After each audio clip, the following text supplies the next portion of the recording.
Ryan Braun came off the bench last night. He's in the starting lineup tonight, and the timing is good as he has crushed Reds pitching in his career. Looking for more of the same tonight. Meanwhile, Joey Votto off to a slow start, but his history against the Brewers is very good, and he added to those numbers last night. Votto and Braun, Brewers and Reds, Game 2 coming up.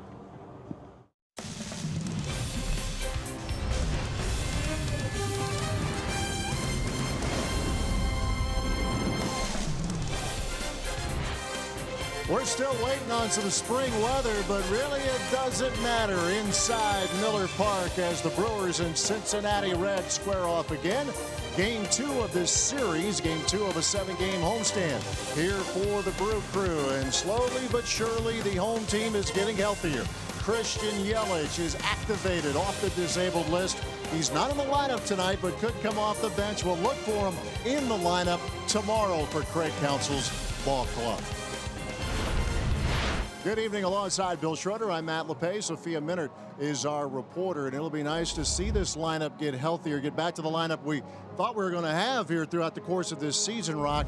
And they need to tee off here tonight against Sal Romano, the Brewers or the Reds starting pitcher. They had a lot of success against him last year. Yeah, the Brewers waiting for some good weather, waiting for some offense, particularly here at Miller Park, and not a better guy to have out on the mound for the Brewers than Sal Romano. They have knocked him around pretty good. Last year, the Brewers 3-0. They scored 14 runs. They hit him pretty good. The book on this guy is you got to get him early. He has first inning issues, and it's not just been the Brewers. I mean, he has had off to a rough start this year. Fastball, slider. He has a tendency to make mistakes, in the zone. But the fact that the Brewers lineup is starting to get back to normal. Guys coming off the disabled list.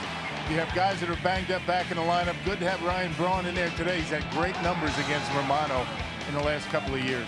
All right, Brewers looking to even this series. We just talked offense. Junior Guerra coming off a good outing last Wednesday in St. Louis. Sophia Minard caught up with the Brewers manager to get his perspective on what needs to happen tonight.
Guerra getting ready for his first start of the season here at Miller Park. In 16 career starts here, he has a 5-3 record and a 2.8 earned run average. Guerra looking to continue that success against the Red starter Sal Romano. 2 starts for him at Miller Park. He is winless, and the Brewers have gotten to him. They've had success with that earned run average over 7. Good evening, everyone. Sophia Minert here at Miller Park, and the Brewers have had just 4 quality starts on the season, 3 of them from Chase Anderson and 1 from Zach Davies, but Junior Guerra was close to that in his first start on the road in St. Louis on Wednesday. Guerra gave the Brewers a good outing, 5 1/3, 1 earned run on 4 strikeouts as he picked up the win in that St. Louis series finale. So Guerra looking to continue to build off of that start, and here's what manager Craig Counsell hopes Guerra can continue as he gets ready to face the Reds here tonight.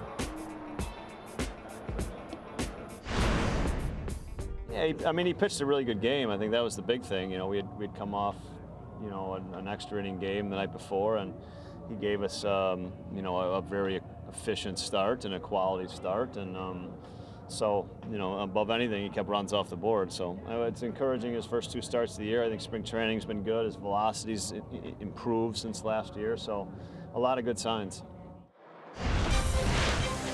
Junior Guerra coming in ready to take the mound here at Miller Park for the first time this season. We've got game 2 coming up between the Brewers and the Reds. Ryan Braun and Eric Thames back in the lineup. First pitch next.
Exactly go as planned with their division rivals breaking out for 10 runs.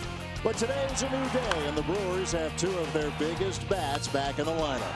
Can Junior Guerra regain his 2016 form and get his 2nd win of the season? It's game 2 between the Reds and the Brewers on Fox Sports Wisconsin. Ryan Braun back in the lineup. Has been dealing with back tightness for the last couple of days. He's back in there tonight. Also returning is Eric Thames, who homered 10 times against the Reds in 2017. Well, we have it all buttoned up again, of course, as winter just won't let go. 36 degrees outside, but much warmer, very comfortable inside for the middle game of this series. Brian Price watched his team snap what was an 8-game losing streak with last night's 10-4 win. He got a very effective start out of Luis Castillo. Here's the Reds batting order presented by Potawatomi Hotel and Casino. Billy Hamilton coming off a big night, still at the top of the order, followed by Jesse Winker and Joey Votto. Adam Duvall hits cleanup, followed by Scooter Gennett. Devin Mesoraco behind the plate. Jose Peraza. Cliff Pennington is at 3rd, hitting 8th. Sal Romano rounds out the Reds batting order against Junior Guerra. Yeah, making his second start. That was on Wednesday. His first start at St. Louis, a win, 5 1/3, 4 hits, 1 run for Junior. Outstanding work after a Brewers extra inning game that they played in St. Louis. So he gave them extended innings. And we'll see what he's got for this Reds team tonight. Trying to get back to that form that was so impressive a couple of years ago for Junior Guerra, as he starts off with Billy Hamilton. Ball 1, and we are underway at Miller Park. Well, the Reds last night got the bats out. Been a very quiet offense early this season for Cincinnati. Had 14 hits last night. Hamilton had a couple of them. You got to keep this guy off the bases. I mean, you walk him or he gives up a single, you get him a single, he'll end up at second base at least. Very important to control the top of this order for the Reds. Hamilton shows bunt, pulls back, and is behind in the count. Hamilton has split his time from the top of the order to the bottom of the order, hitting leadoff for the second time in this series. Average still a touch below 200. His speed, just trying to find a way to utilize him as much as you can, and they would love him to be that on base guy at the top of the order. A couple years ago in the second half of the season, he was very effective at getting on base, but it's been an ongoing struggle for Hamilton. Not last night, though. Yeah, he's walking a little bit more in the early going here. He's walked already 8 times. Never been a guy that will walk a whole lot. Very aggressive at the plate. And his walk rate at this early stage more than double what it has been through the course of his big league career. 2-2 pitch from Guerra, and that's a good start for Junior Guerra, getting a strikeout to begin the game. Yeah, 94, the velocity much better than it was a year ago. Hey, let's check out the defense behind Junior here tonight. You got Ryan Braun back in the lineup. You got Lorenzo Cain in center. Santana in right. Around in the infield, you got Shaw, Arcia, Sogard, and Thames. Eric Thames back in the lineup. And Jacob Nottingham getting his first ever big league start behind home plate. He appeared in the game last night late. Kind of shaking off a few of the nerves last night, I would imagine. Yes, sir. Still has some, he said, which is, I think, pretty natural. Jesse Winker at the plate. He's the right fielder tonight for Cincinnati. Had a pinch hit roll last night, drew a walk. Just underway. Brewers trying to even this series. Milwaukee 8-9, under 500 for the first time in 2018. Trying to get things straightened out in the home ballpark. They ran into a pretty good pitcher last night. The final line for Luis Castillo is going to be deceiving. He really had Milwaukee off balance. Yeah, 3 runs in 7+, and he was much better than that. All 3 runs coming in that last inning of work. A ball, a strike to Jesse Winker. Back-to-back games, the Brewers have dealt with a pitcher with a very effective changeup. Noah Syndergaard on Sunday in New York, and Luis Castillo last night, a hard thrower. Very effective changeup to go with it. You see his line. A very good Monday evening for the Reds starting pitcher. You see Junior, that 2-seam fastball right there. He started to throw that a little bit a couple of years ago at the end of the season. It was basically, you know, 2-seam or 4-seam fastball splitter. You can see the movement on that last fastball. 3 balls, 1 strike. And Winker draws a walk.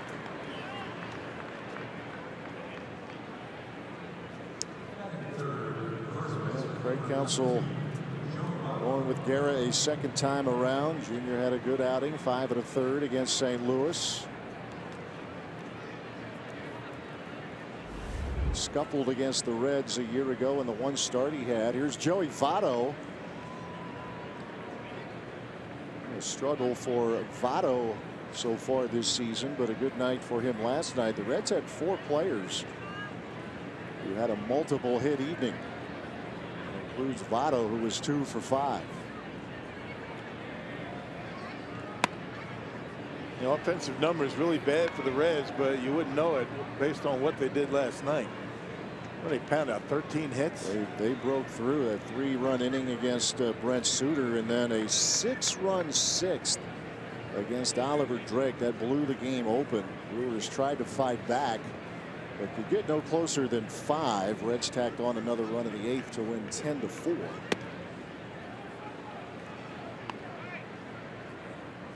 Votto in his career has had several seasons where the first half was a struggle, and then he would light it up in the second half of the season. Last year he was just good, period. Very close vote, finished second to Giancarlo Stanton for the National League MVP award. Says a lot about both to have that kind of respect for teams that were nowhere close to making the postseason. Yeah, you have to be so much better than everybody else. Junior throwing a lot of fastballs and falling behind once again. He fell behind Winker. And now falling behind Joey Votto 3-0. Votto can attack early in the count, but he's also among the best at drawing walks. And he takes ball 4. How good is he at drawing walks? That is the 1,000th walk in the career of Joey Votto. On base percentage for Votto every year over 400.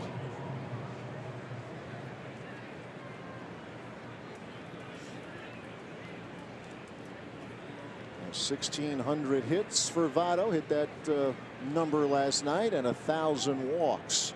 And now the table is set for Adam Duvall. Back-to-back one-out walks here for the Reds against Guerra. Duvall, a 3-hit night last night for the Reds. Well,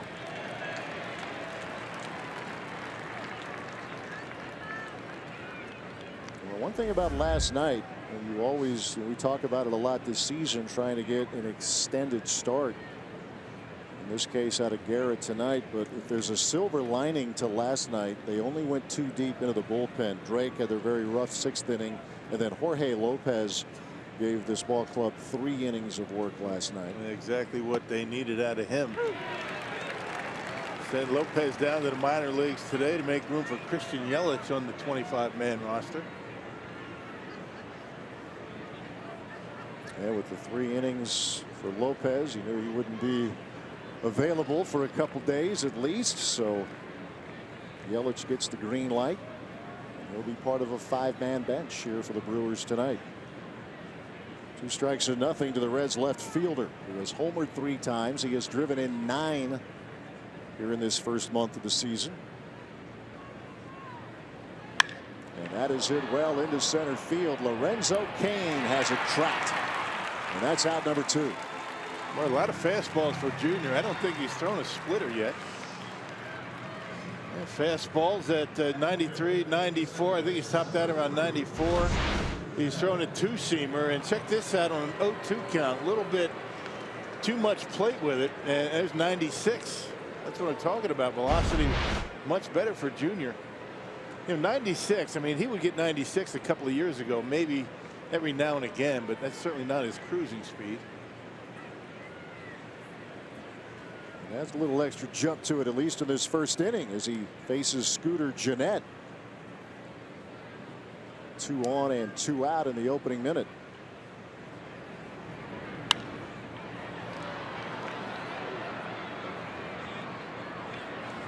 Gennett with 5 RBIs. And a solid .333 on base percentage. He is the leading hitter for this Reds team.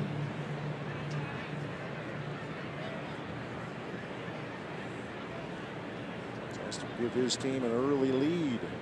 Inning number 1 here at Miller Park.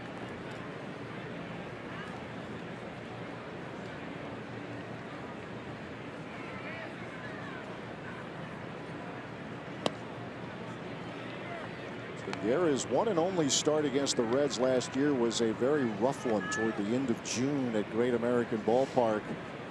Gave up 8 runs in just 4 innings of work. Also came out of the bullpen in late September against the Reds. Worked a scoreless inning in that ball game. Yep, fourth start tonight against Cincinnati, 1-1 record. Break even pitch to Jeanette is lifted into center field. Going back is Lorenzo Cain, and he has room, and the inning is over. Couple of walks, but that's it as Guerra gets out of trouble. Reds do not score. The Brewers are coming up.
.500 ball club and get things straightened out here as part of a 7-game homestand, game number 2 of it. Here is the Brewers batting order presented by Potawatomi. Lorenzo Cain will lead things off, followed by Eric Thames and Ryan Braun. Back in the lineup tonight. Travis Shaw hits cleanup.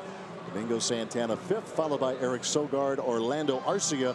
Jacob Nottingham his first big league start, and Junior Guerra. That's the Brewers batting order against the big young right-hander Sal Romano. Yeah, big, the operative word. 6'5", 270 pounds. He's 24 years old. You see he's gotten roughed up a little bit so far this year. 16 starts last year in 3 different stints with Cincinnati. Facing Lorenzo Cain. Brewers had a lot of success. Talked about it against Romano in the matchups a year ago. See what unfolds here tonight. Romano can be an emotional sort out on the mound.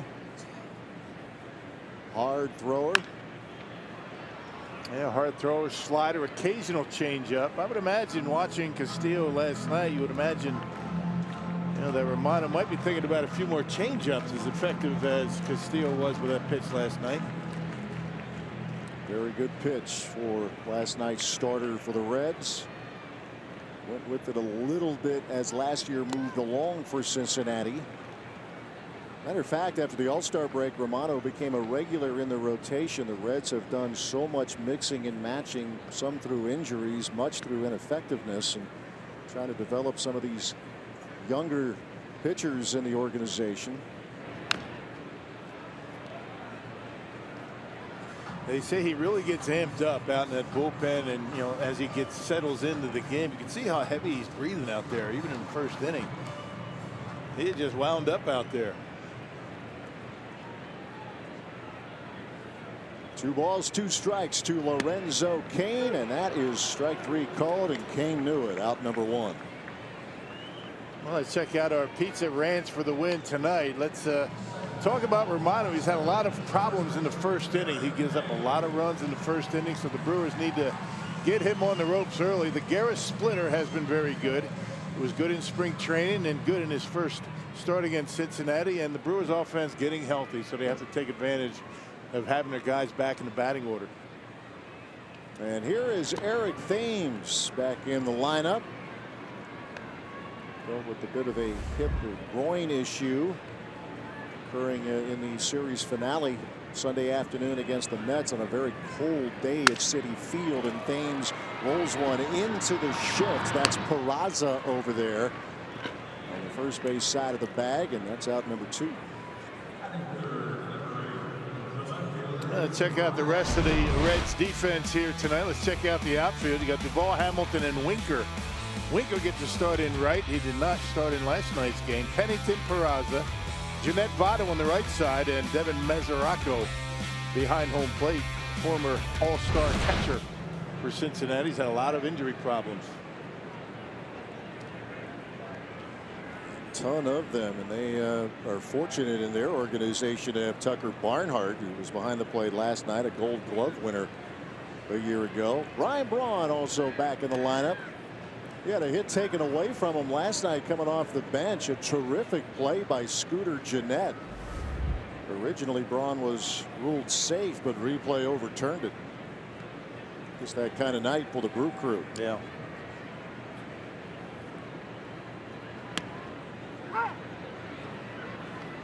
It makes such a big difference in that lineup, even when he's in the lineup and not really getting hits, but he does have an effect. Opposition always has to know when he's coming up. The ball is strike to Braun. Romano has set down the first 2 Brewers hitters, and he has found Ryan Braun to be a very tough customer in a limited sample size, but the numbers are good for Braun. Well, he makes mistakes in the strike zone, does Romano, and when you do that, pitches like that, Ryan Braun going to hit him hard. Every one of these pitches have been pretty much down the middle, breaking balls and fastballs, and the Brewers need to see a bunch of those tonight. They need to get going with the bats. A 1-2 pitch, and Braun unable to check, and it's a 1-2-3 inning for Sal Romano, getting a couple of strikeouts in inning number 1. We are scoreless in Milwaukee.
Guerra getting through inning number 1 despite walking Jesse Winker and Joey Votto. Came away unscathed, and he faces Devin Mesoraco.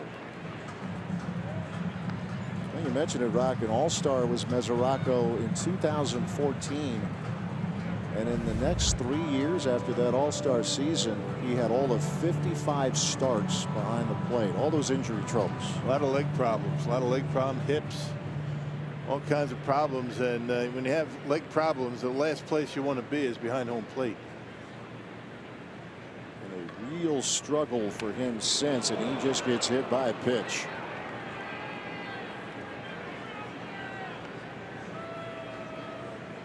Leadoff man aboard, but Mesoraco's feeling that one a little bit. Yeah, no chance of getting out of the way of that. Yeah, 2-seamer coming in on him.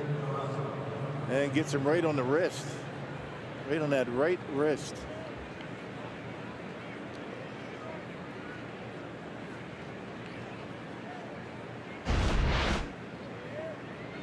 So through the grimace, he will play on. Leadoff man aboard for Cincinnati. There's Jose Peraza. He attacks the first pitch, and it's a pop-up. Arcia will take it for out number 1. Hey, another exciting weekend of Brewers baseball is on its way as the Brewers and Marlins face off for 4 games this Thursday through Sunday. You can check out the complete schedule, which includes 2 awesome giveaways and the season's first theme night, Matty. That's right. That's at brewers.com/promotions. That is well done. Very well done. Theme night. Love it.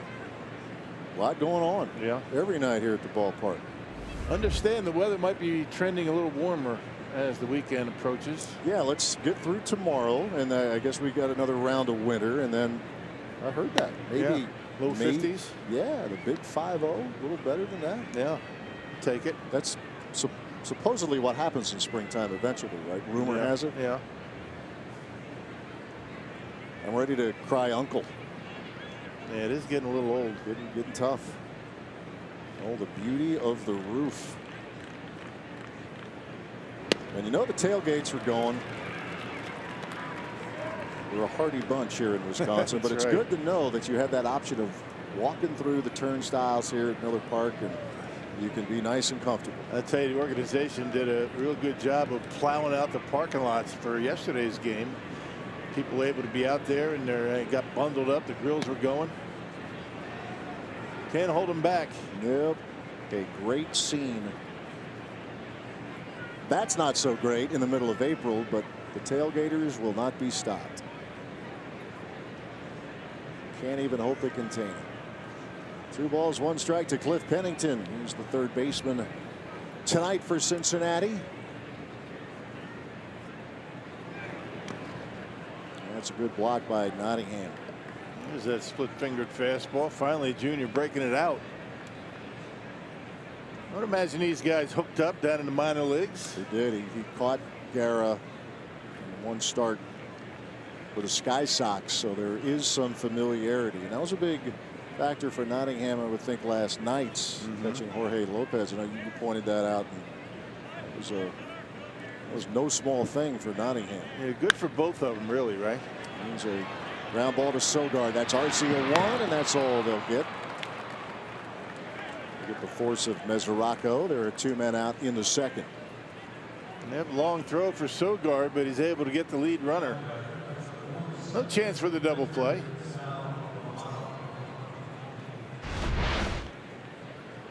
And the drop step and a good throw. Make sure 1. Arcia does that and throws it anyway, just to loosen up the arm. Likes to show off that arm. Arcia every chance he gets. So he's taking a look at it.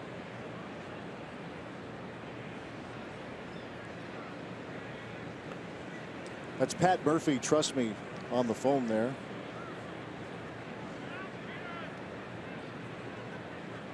But it is a play on, and Sal Romano is at the plate. That's Carlos Sabero doing a bit of a dance over there on the railing of the dugout. Trying to stay loose. That's right. Always staying ready. First base coach gets things organized in that Brewers infield, gets them lined up.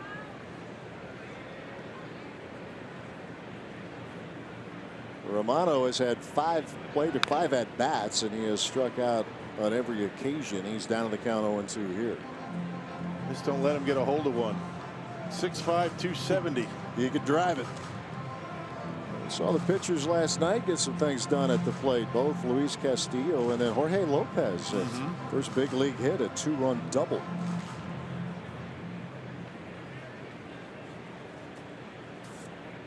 Two strikes and nothing to the Reds pitcher.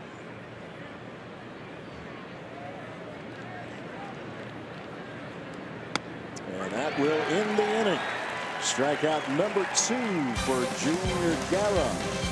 As he gets through the first couple of innings without giving up a run. Bottom of the second, no score at Miller Park.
from the Reds. And good news for the Brewers finally on the health front, as Christian Yelich was activated from the 10-day disabled list with a right oblique injury. He is not in the starting lineup today. Craig Counsell saying he will instead start tomorrow. The plan was originally to activate him tomorrow, but when Jorge Lopez threw 3 innings last night to finish out the game, they decided to make the move here today. And also good news that they have Ryan Braun and Eric Thames back in the lineup, both dealing with respective back and groin injuries. So they're finally getting all the pieces back together. Craig Counsell saying even though their depth allowed for them to handle this, even you get to a point where it feels like a little bit too much. So this is a good opportunity for them to get healthy. All right, Sophia, thank you very much. Travis Shaw leading things off and quickly flies out to Adam Duvall.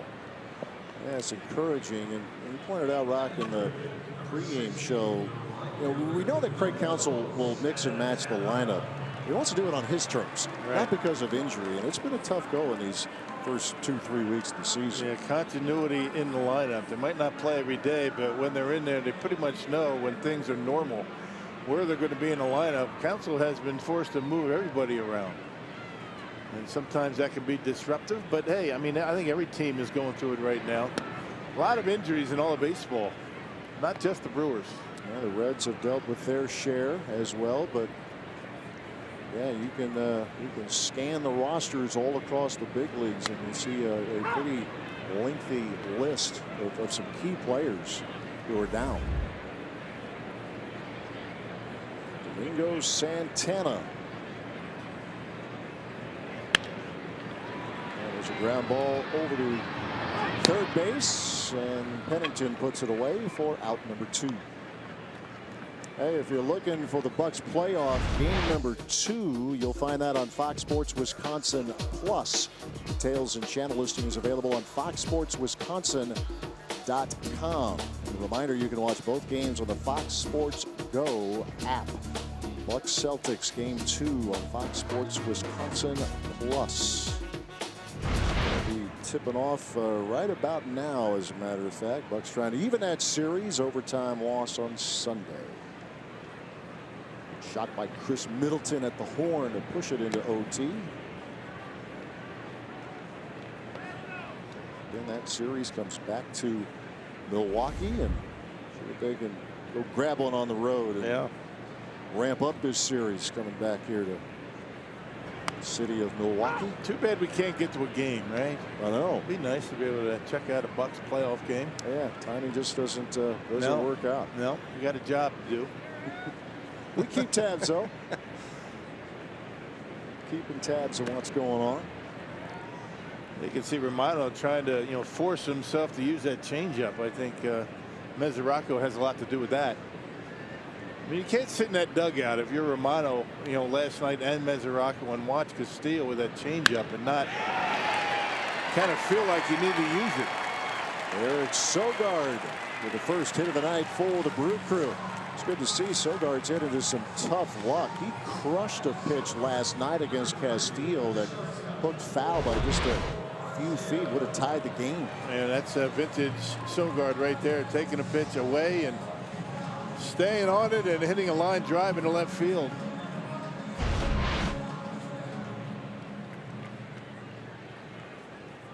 So after Romano retired the first 5 Brewers, Sogard reaches. In the early innings have been a big issue with Romano, first inning especially, but got through it in order. Been touched up in the second inning games early on this season as well. This is start number 4 for Romano. Good night at the plate for Arcia last night, a couple of hits. And that pitch sails past Mesoraco, as Sogard will move to second. And checking out some of his games this year, I mean, even with 2 outs and nobody on, Romano has a tendency to, to just lose it.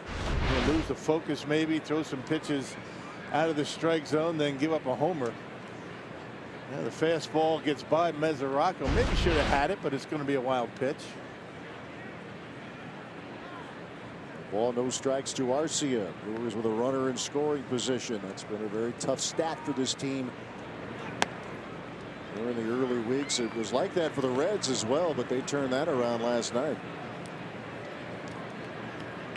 Yeah, the Reds had 7 hits with runners and make that 8 hits with runners in scoring position last night. 2 balls, no strikes to Orlando Arcia. Sharply hit, but Peraza is there. And that'll do it for the Brewers in the 2nd inning. Get their first hit of the night and leave him stranded. We are 3-2 scoreless.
Hey, if you're looking for the Bucks playoff game number 2, you'll find that on Fox Sports Wisconsin Plus.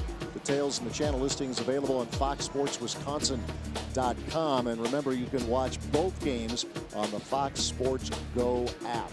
Bucks Celtics on Fox Sports Wisconsin Plus as they get things underway in game number 2. A big night of sports here in Milwaukee and throughout the state of Wisconsin.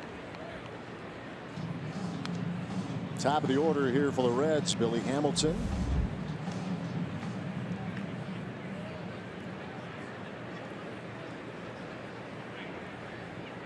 Always job one to keep Hamilton off the bases. The game's prolific base stealers, and he pops this one up, and Travis Shaw has a play, 1 out. Yeah, Junior really is showing a pretty good fastball here tonight. It's not so much velocity that you have to look at, it's how it appears to the hitter, because just the idea of the splitter makes the fastball appear a little bit quicker to the hitter, the hitting speed. Let's check it out. Last 3 years for Junior, you don't see a whole lot of difference, but I think, you know, this year almost 93 miles an hour. When you put that, when you combine that with that split fingered fastball, you can add maybe 2 or 3 miles an hour as it appears to the hitter. Off to a nice start tonight is Guerra. Here's Jesse Winker.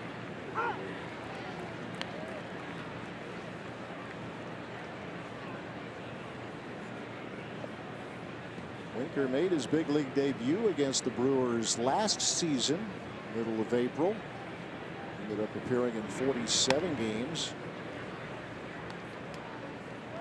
Considered one of their top prospects.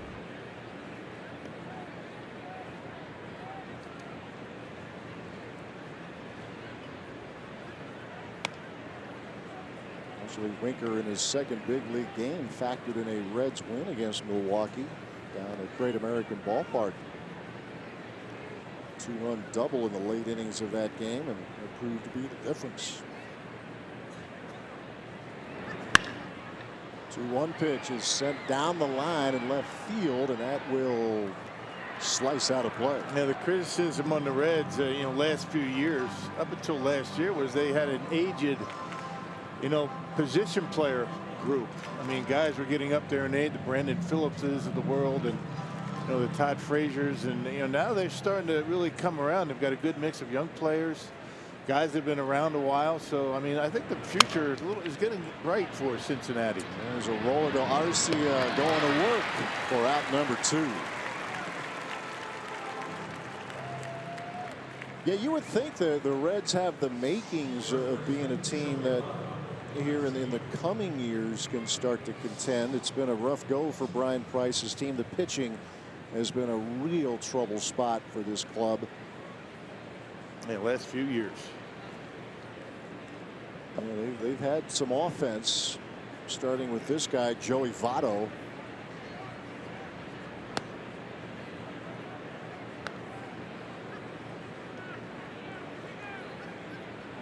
Signed that huge contract with the Reds a few years ago.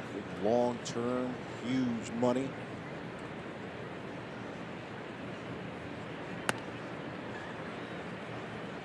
It's amazing. You hardly ever see him swing out of the strike zone, but just about every year he's going to strike out 100 times or more. Doesn't make a lot of sense, does it? No, as it good doesn't. of an eye as he has, he doesn't swing and miss much. Doesn't chase.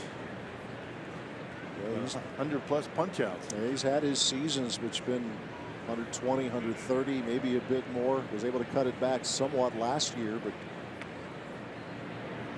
so great at getting on base as he does right here with a base hit to right field.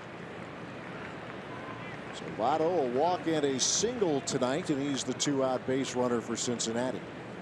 We were told he wasn't swinging the bat well before yesterday's game. Did you believe that? No, well, he may, but you know, it's one of those things. You know, there's a slider right there from Junior Guerra, and Joey Votto ends up going down and getting it. It was supposed to be down and in, left it up out over the plate, and Votto kind of gulps it out there into right field. But there's something about Miller Park.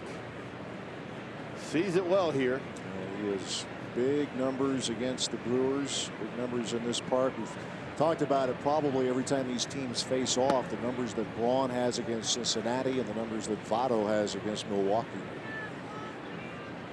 There's Adam Duvall. Braun with 41 career home runs against the Reds, and Votto 35 against Milwaukee. Duvall hit the ball hard, lining out to Lorenzo Cain in the first inning.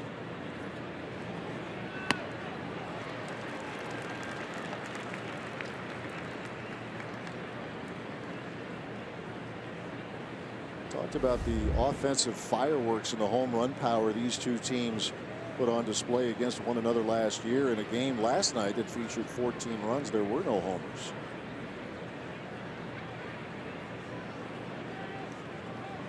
Both teams had innings where they were able to bat around.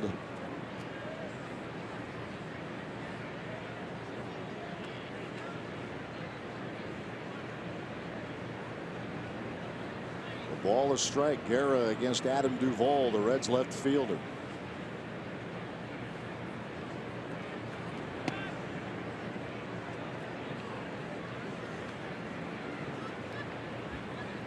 Duvall coming over for the Giants in the Mike Leake trade a few years ago. 30+ homers in each of the last 2 years for the Reds. And Guerra, the first player move that general manager David Stearns made. Over from the White Sox. Yeah, talking about an under the radar pickup, right? Had a terrific year that year. Once he got called up.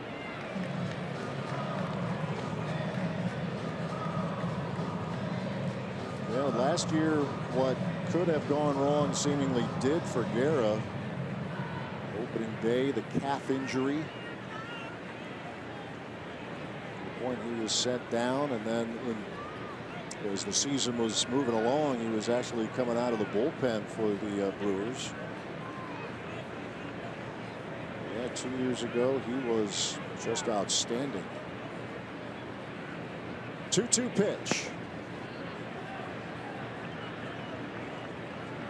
They're going to miss with that splitter. That's where you want to miss. Down in the strike zone. Over the plate, down. He might get a swing.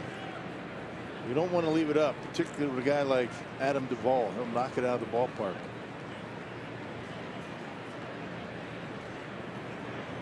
"14 starts Guerra made last year for the Brew Crew. Began this season with the Sky Sox, and now start number 2 with the big club. Runners on the move. The payoff pitch is swung on and missed. And that'll do it for the Reds into third. We are still scoreless in Milwaukee.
Yesterday, 27th best prospect in the Brewers organization, started the season in AAA with the Sky Sox, and we had a great conversation with his family yesterday. And before the game, Matt, you and I had a great conversation with Jacob as well. He said it felt good to get those few innings in under his belt last night. He said it was even better that he was able to do it with Jorge Lopez, one of his teammates from the Sky Sox. He said you now start to understand now why people say it's just an undescribable feeling to come up here and make your major league debut. He said all you can say is that it's great, and even that doesn't feel like enough. So he was happy to get the start here today with Junior Guerra on the mound.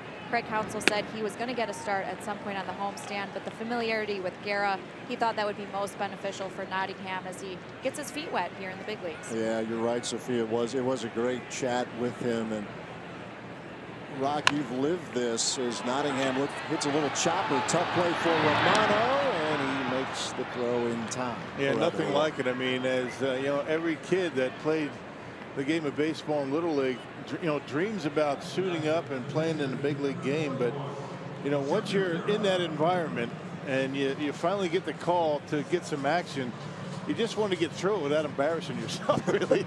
Because, sometimes you get in that batter's ball, you just can't feel your legs. I mean, you're just so amped up. And he was very patient at the plate yesterday. I know he drew a couple of walks, and, nothing to really write home about, but that's big. I mean, that means he was able to relax enough to be able to be patient, take pitches. Some guys get up there, me included, you just swing at everything up there your first couple of at-bats.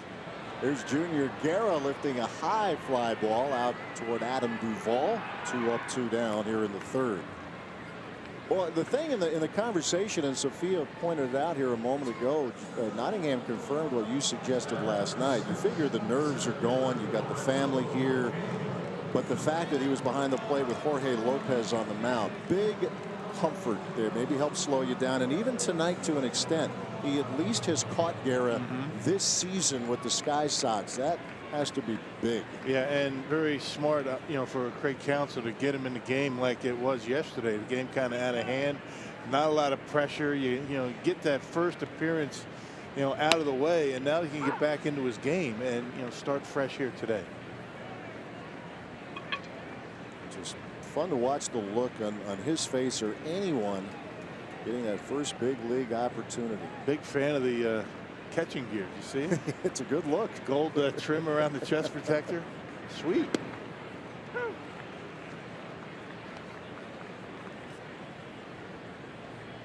Oh, 0-2 the count to Lorenzo Cain. styling a little bit. Well,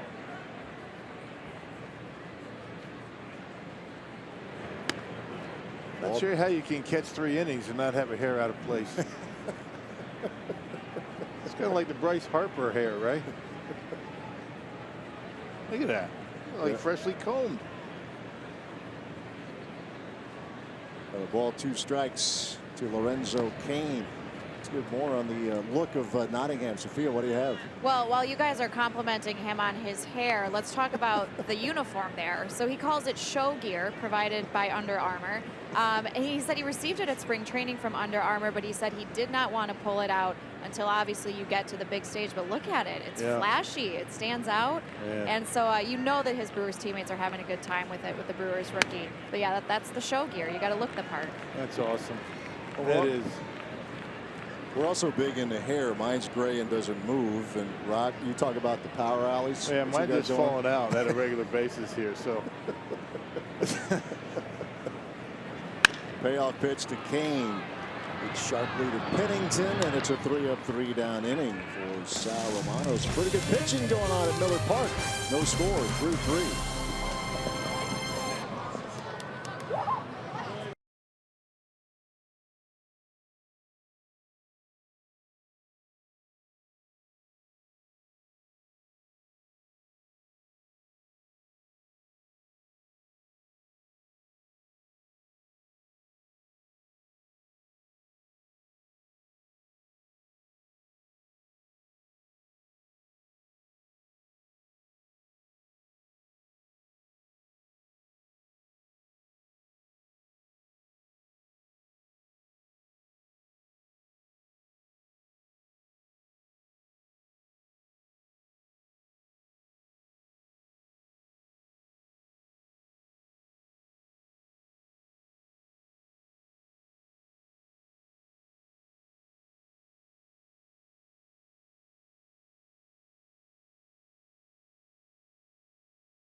.com for details.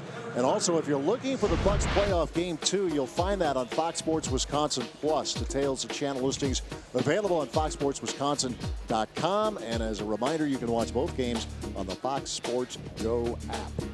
Game 2 underway on Fox Sports Wisconsin Plus.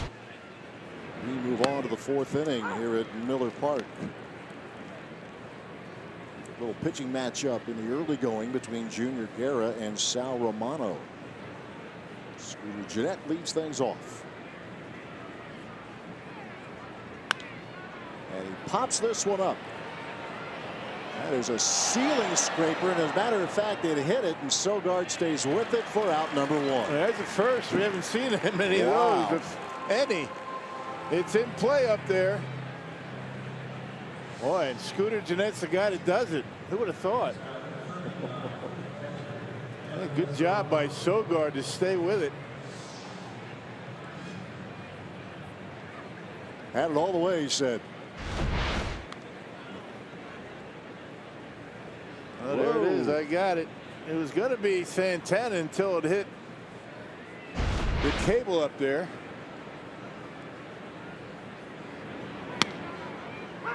Pretty good concentration staying with it there on the part of Eric Sogard. Devin Mesoraco was hit by a pitch in the 2nd inning. I don't remember a ball hitting up there before. I was just going to ask you that. I'm not. And I've seen just about every game in this ballpark. You know, the only time we really seem to be concerned about that is when the Brewers play the Tampa Bay Rays, right? That's right. Where, yeah. Tropicana. They have a set of ground rules for all the various scenarios. because it comes in play and can on multiple occasions. The different rings they have up in the roof.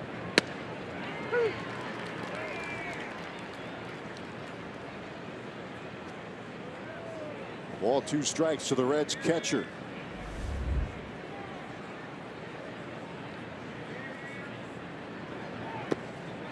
Now Guerra's doing some work here tonight. Gets a strikeout of Mesoraco as Nottingham will secure it. 2 up and 2 down. 4 strikeouts now. Yeah, I tell you, the split finger fastball has not been the big pitch yet, but here he goes. He got a strikeout of Duvall with 1, and now Mesoraco 2 strikes, able to get it down in the strike zone. He's been throwing some sliders, you know, the fastball, the 4-seamer and 2-seamer. Breaking out some new weapons is Junior Guerra. And having some success with it as he faces Jose Peraza. He hit 2nd in the order last night, 7th tonight for Brian Price. Peraza popped up to Arcia, his first at bat.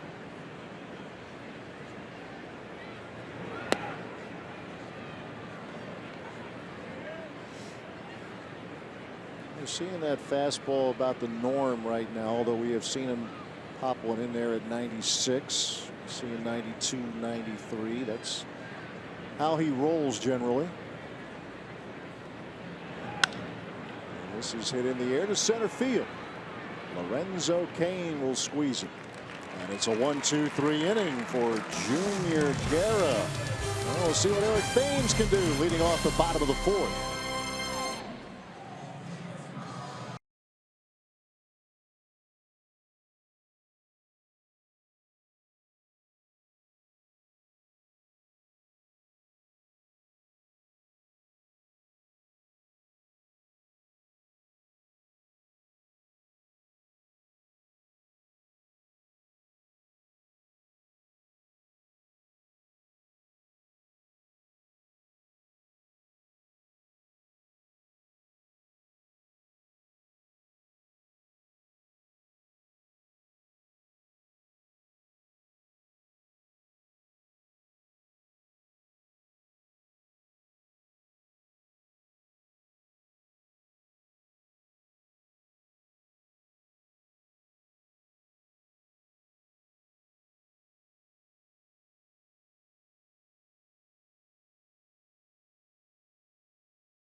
For the Brew Crew, a scoreless game at Miller Park.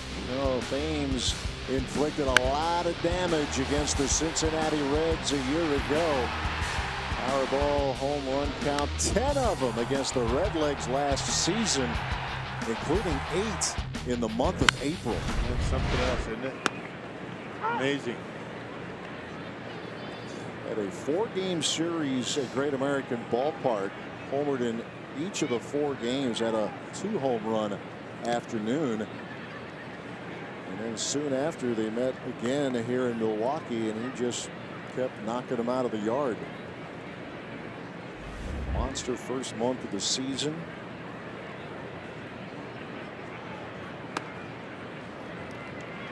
Romano really trying to work in that changeup. Hadn't been able to throw it for a strike yet or get a swing on it. 2 balls, 1 strike to Thames.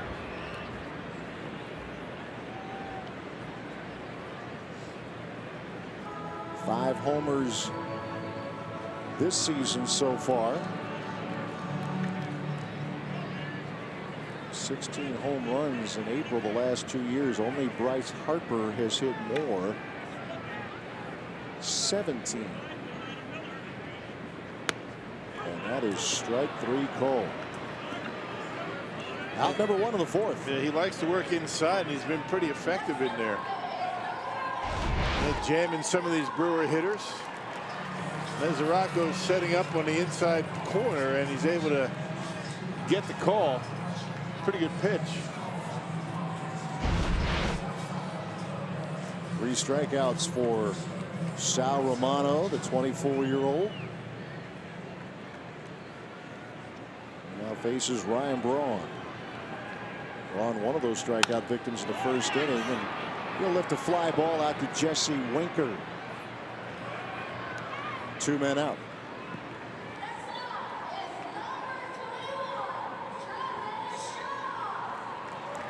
Now the Ohio native, Travis Shaw.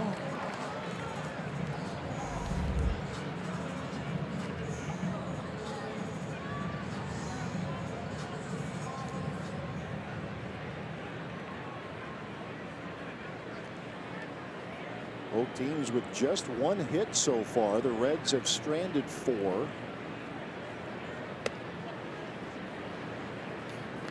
Only Brewer to reach is Eric Sogard, a 2-out single in the 2nd inning.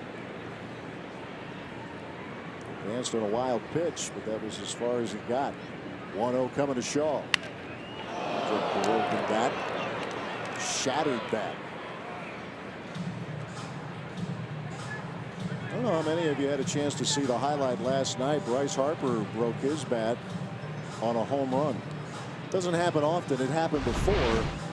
Not just broke it, but he was holding the handle of the bat. The whole thing blew up. And he ended up hitting a home run. Incredible stuff. It is. That's just something else. Yeah, it has happened in the past, but that was not a lot. And when it does, you just you sit there, you're watching it, and you're thinking, did I really just see that? Yeah. Good comeback win for the Nats last night against the Mets in that great bullpen. The Mets had a healthy lead. They did, and gave it up. Big 6-run inning late for the Nationals. 2 balls, 1 strike to Travis Shaw.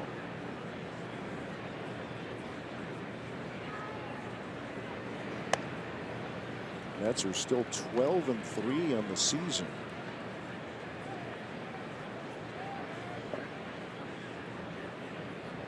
Outstanding start for Mickey Callaway in his first year as the manager there. Shaw will send one out of play. It'll be a full count. It's a pretty good starting rotation over there in New York. The Brewers caught 3 of their big boys. Missed DeGrom, but Harvey, Syndergaard, Matz, yeah, and the bullpen, they're for real.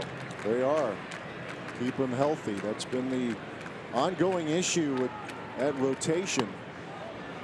Shaw takes a look at ball 4, and he is now the 2nd Milwaukee base runner tonight. This is what we're talking about with Harper in that game against the Mets. Check this out. Yeah, right center out there at Citi Field, and how about that? Come on, Bryce, even you can smile after that. Nothing but the handle left in his hand, and hits a big fly. He's one strong, electrifying player, Bryce Harper. Hey, you see the big guys, you know, back in the days when you'd crack a bat, you know, they crack and they didn't blow up like they do now. You just can't use it anymore. But guy will hit a bullet, hit one off the wall, but you know, bats just didn't break like that back, you know, 20 years ago. They just didn't. It was different wood. You know, you can break them, but that very rarely happened. Now they erupt. Remember Glenn Braggs? You know, a Brewer. Strong. Big, strong, right-handed hitter. He had that big swing.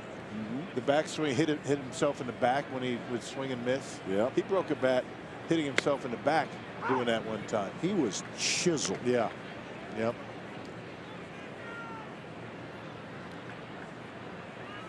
A ball, a strike to Domingo Santana. And by the way, he still is. Is that right? I saw him a couple years ago. Yeah. Okay. Hasn't let himself go, huh? No. Wonder what that's like. Doesn't happen to all of us. That's right. Santana rips one out of play.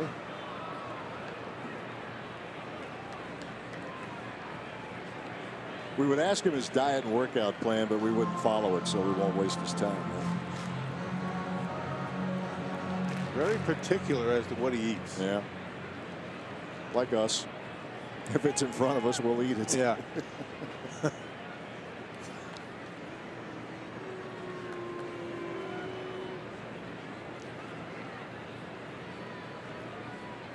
I mentioned last night Joey Votto had his first extra base hit. Domingo Santana has but one extra base hit so far this season. Trying to get that bat going.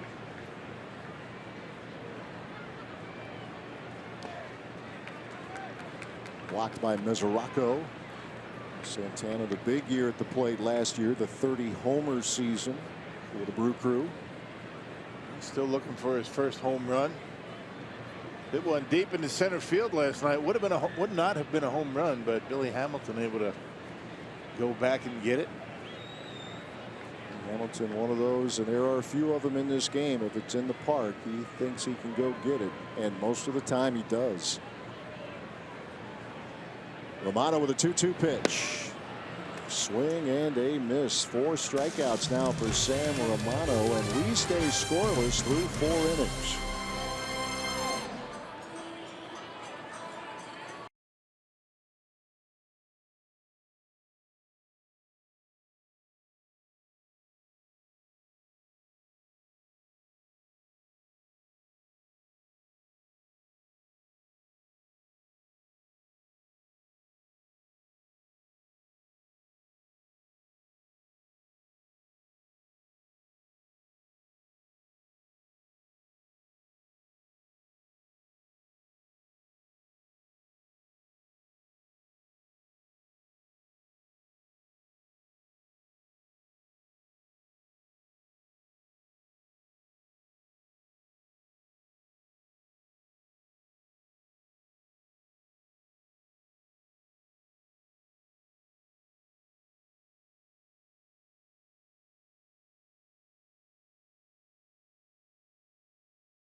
Milwaukee Brewers baseball on Fox Sports Wisconsin is brought to you by the Wisconsin Lottery, reminding you to please play responsibly.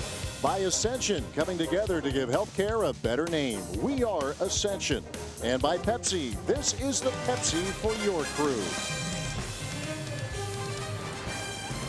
We move to the top half of the 5th inning at Miller Park in a scoreless game. Good pitchers duel going on between Junior Guerra and Sal Romano, with Pennington leading things off for the Reds, 8-9-1 in the Cincinnati batting order.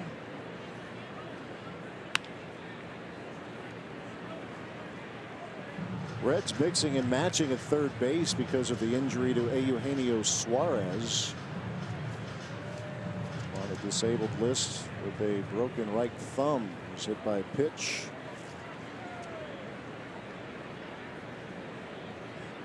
Ball a strike to Pennington. Putting that split-fingered fastball slider combination in perfect spots so far tonight. Down in the zone. Here comes the 1-2.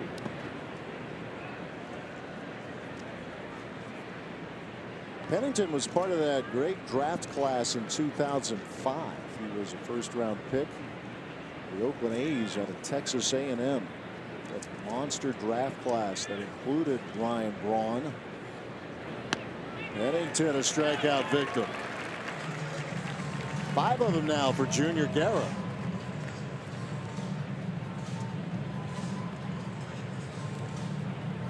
Hey, the first Brewers bobblehead giveaway of the season is this Sunday. All fans at Miller Park for the Brewers matchup against the Marlins will take home a collectible Eric Thames bobblehead courtesy of Toyota.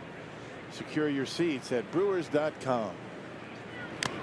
It's a great pose. Had that pose a lot against the Reds last year. Watching baseballs fly out of both Great American Ballpark and here at Miller Park.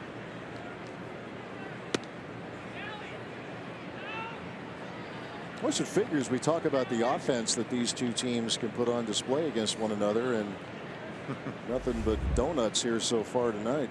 Yeah, Reds pitching has done a really good job against the Brewers offense so far.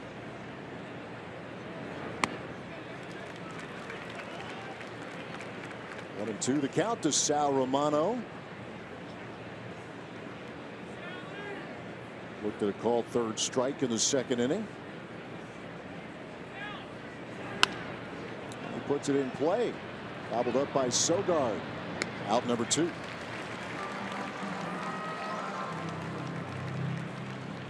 Small victory for Romano. First time he's been able to put one in play this year. That had to feel good, barreling one up. That's right. Nothing but strikeouts until that at bat.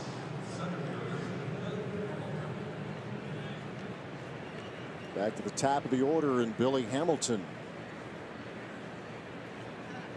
So far so good, keeping him off the bases tonight. 2 hit 3 RBI last night. That doubled his RBI total in this opening month of the year.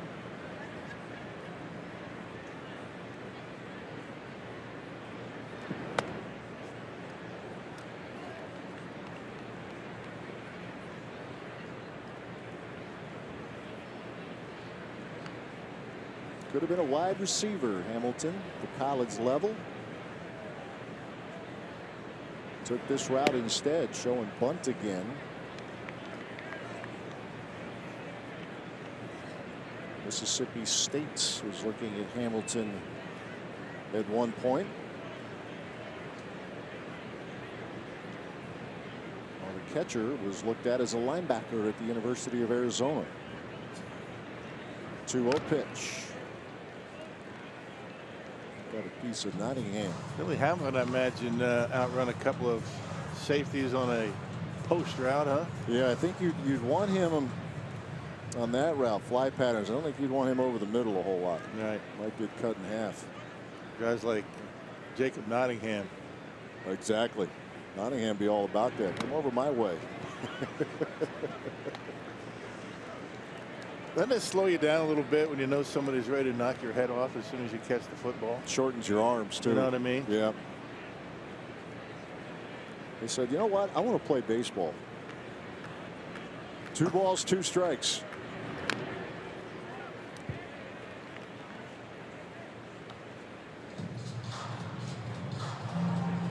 I mentioned the great base stealer that he is. Since he broke into the big leagues in September of 2013, no one has stolen more. And he gets there at a high clip, better than 82% of the time. Remember Craig Counsell talking about Hamilton in VR a couple of years ago was having trouble getting caught out on the base pass. They all go through it. Hamilton went through it for a time as well. He has become outstanding when he gets on base. Brewers trying to keep him off. So far so good. Full count here with 2 outs and the base is empty. Well, he's learned how to steal bases. I mean, just because you're fast does not make you a good base stealer or a good base runner for that matter.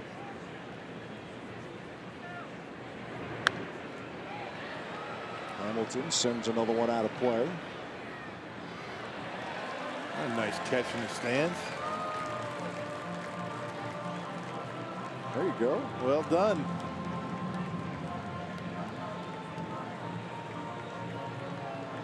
Acts like he's done it before.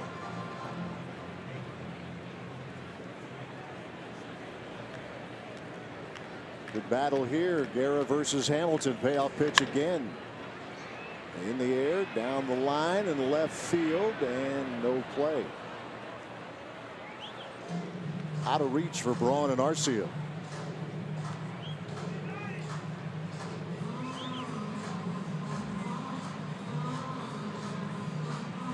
Both teams with just one hit.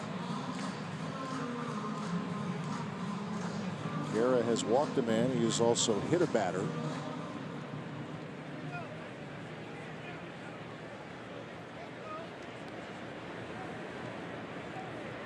one more time, Guerra loading up with a 3-2 pitch. Here it comes. Good pitch right there. Fastball in on his hands. Hamilton hanging in there, making contact. See, Guerra is challenging with the fastball. You don't want to walk this guy. That's what we were talking about. Make him hit his way on.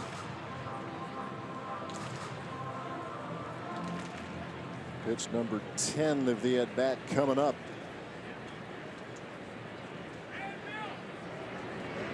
And it's the final one of the inning.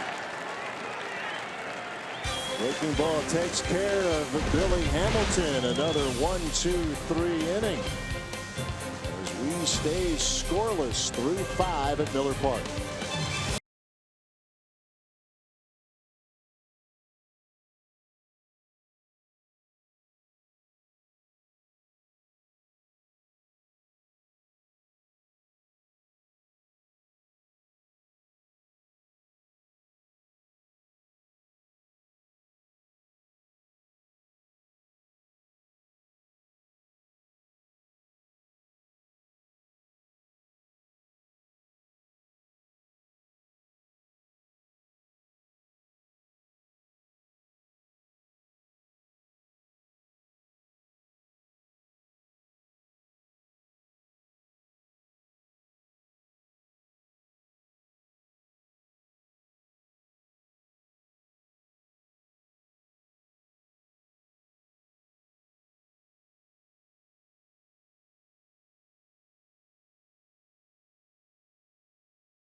Big night at the plate, 3 for 4, a triple and 2 doubles. He's currently on a 6-game hitting streak with a .450 average.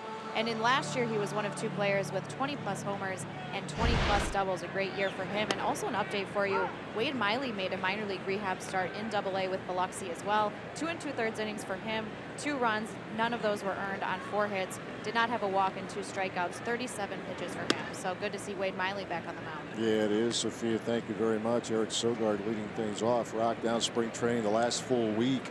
And in one game, you lose Wade Miley and Boone Logan to injuries. Yep, you had Wade Miley fielding his position.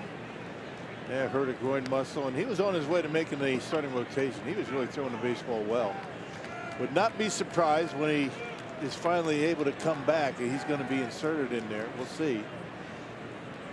But the Brewers are really high on him in spring. One of those nightmare scenarios when you head into the final days of spring training. You still have to get your work in, but you don't want anything crazy to happen. And in one game, you lose a couple guys that you think could factor in for you right away. Yeah, right. Boone Logan. Full count to Eric Sogard, who has the 1 hit for the Brew Crew here so far tonight. It's a 2-out 2nd inning single. Sogard will lift this one out of play.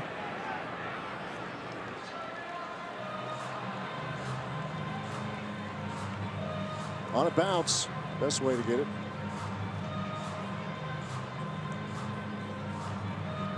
Mentioned Sogard was hitting into some tough luck. He drove the ball hard to right field in a game in New York over the weekend, but a stiff wind knocked it down. And last night just missed what would have been a game-tying home run. He smacks this into center. Hamilton's right there, out number one. And bad luck continues. Right on the nose, but you know, any ball in that direction that stays in the ballpark, pretty good chance that Billy Hamilton's going to shag it.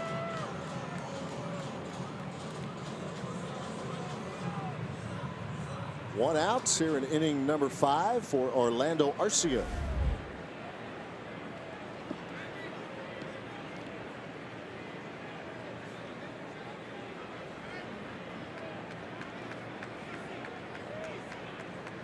Grounded to short to end the second inning.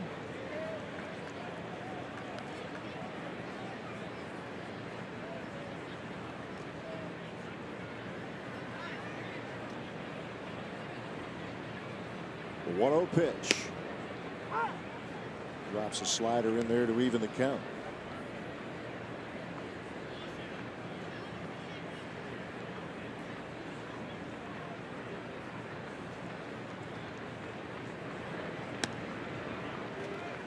Romano, 24 years old. It's a 23rd round draft pick back in 2011. He was signed, ready to head to the University of Tennessee to play his college baseball. But there was enough interest in Romano, got himself a very nice signing bonus for a later round draft pick that decided that he would just jump right into pro ball. Touched all the levels of the minor leagues. 3 stints with the big club last year. A good finish to his year. The record didn't show it, but the ERA was about 3.5 in the final month of his season of 2017. 2-2 pitch. Back up the middle, and there's hit number 2 for the Brew Crew. Yeah, fastball up and away, 95 miles an hour, and Orlando Arcia stays on it, able to barrel it up. 95 on the corner, and the Brewers get their second hit. Third base runner for Milwaukee.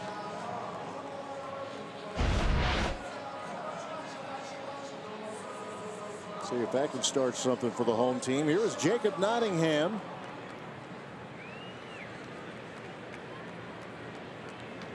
His big league debut last night. A couple of walks, getting his first big league start.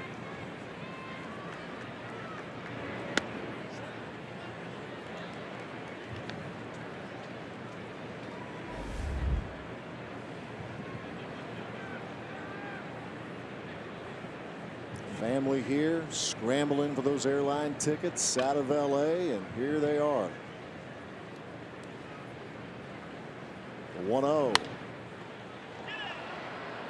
Pretty good pitch to hit right there for Jacob. A little behind it.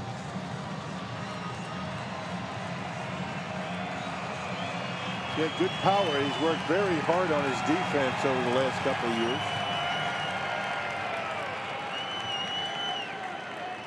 The Sky Sox, he hit his first AAA homer on Sunday. Last couple of years with AA Biloxi.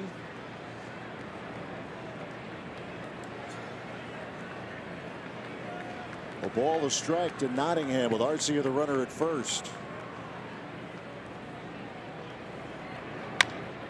And a chopper to Peraza. A glove hand flip to Jeanette for out number 2. Must have tagged him, right? Arcia not moving. Brewers are going to take a look at that for sure. Kind of an interesting looking play at second base. Flips it out of the glove, and check it out, it's his foot on the bag. Yep, it is. Scooter likes to make things interesting, doesn't he? Yes, he does. Are you trying to turn 2? You're not going to turn 2 on that. Not sure what he was doing there. Never dull.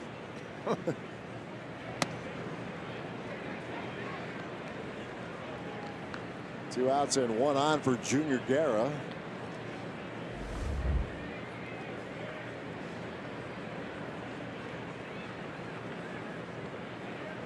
Pitcher versus pitcher with Nottingham, the runner at first. This is popped up. Jeanette will handle it. That'll do it for the Crew here in the 5th. The strong pitching continues. Still no score as we move to the 6th.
Brewers baseball on Fox Sports Wisconsin is brought to you by Miller Lights, great taste and only 96 calories, and by Toyota. Let's go places. As expected, a pitcher's duel here at Miller Park. Talk about all this offense these teams have put on display against one another, and check out that line. A combined 3 hits. That is it as we move to inning number 6. See that young man up there, you know, shooting those baseballs right in the hole, up and in. A Absolutely. future control pitcher. Showing his ability to elevate when he needs to. It's good. You're the best. Take a look at these lines here. Impressive work by both Sal Romano and Junior Guerra. Start number 4 of this season for Romano, number 2 for Guerra. Junior will face 2, 3, and 4 in the Reds batting order. It starts with Jesse Winker.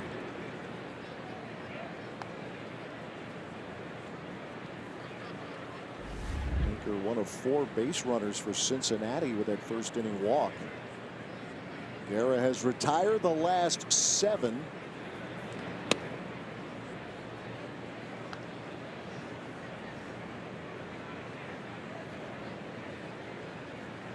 Yeah, retired the last 7 and with 4 strikeouts. So he's seems to be getting better as the game's going on.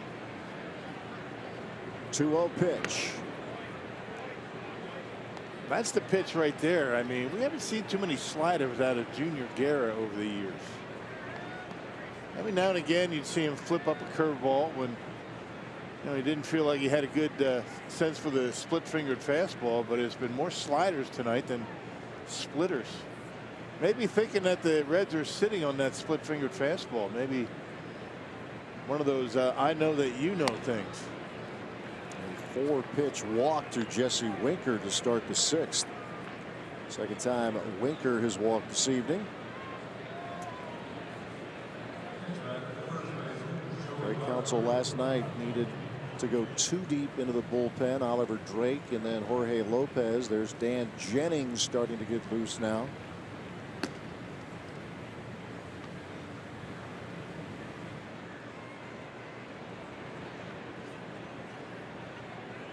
The always dangerous Joey Votto. He has walked and he has singled. And he will do that. Attack the first pitch. Yeah, just when you think he's going to take a couple, he will attack. He'll ambush the fastball, particularly with men on base late in the game.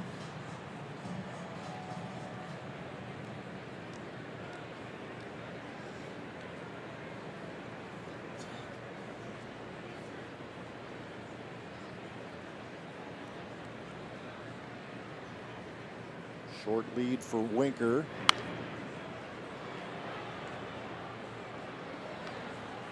Votto for the year last year had an on-base percentage of .454. And led the league, also led the league in walks. Led the league in games played, 162. He played every one of them. Yeah, for a team that wasn't even close to getting into the postseason.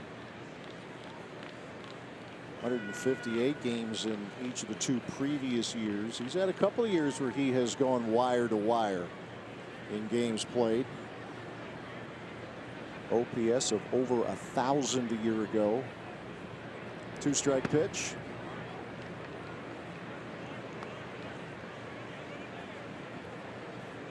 You just don't see that too much anymore. A guy playing every game, at least 158 either. Unheard of these days. In the midst of a 10-year contract is Votto. He was the National League MVP in 2010, and very close to it a year ago. That bounces up there. Winker is starting to drift into no man's land, but is able to retreat. Yeah, good block, and Nottingham getting up quickly. And had Winker taken one more step off the bag, he would have about been picked off. Look at this. There's textbook right there for Nottingham, and look how quickly he's able to get up and get it. Blocking, it's only half of it. The other half is getting up and grabbing the baseball, keeping those runners close. Pretty good work by that young Brewers catcher. 2 balls, 2 strikes.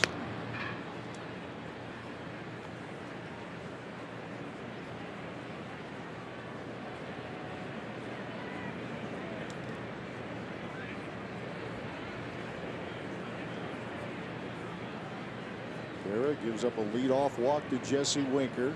2-2 to Votto.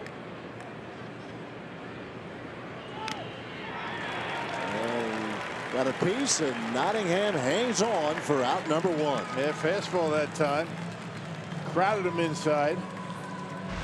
That's a big strikeout. There it is, the 4-seamer in on Votto. And Votto out in front of it. And Nottingham able to hold on to the foul tip. That's a big out. Needless to say. 6 strikeouts now for Junior Guerra. He'll face Adam Duvall, who is lined to center and struck out.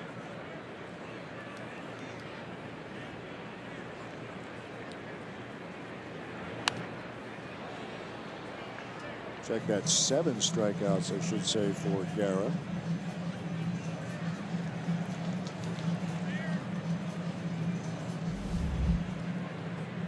He's had one in every inning.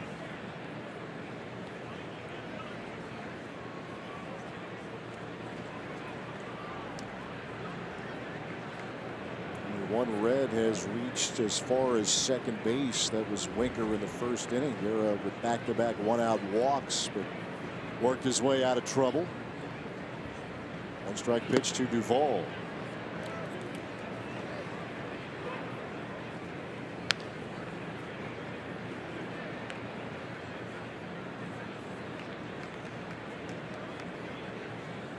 Dangerous hitter in that Reds lineup.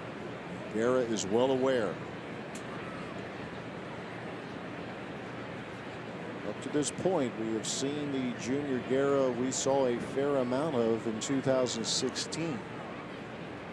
Trying to keep it going and keep this game scoreless. 1-1 pitch. Better location. He's been able to repeat his delivery much better. You know, that winter ball stint that he had during the offseason, he found a lot of different things, particularly his release point, which also helped his split-fingered fastball. 2-1 the count to the left fielder, Adam Duvall.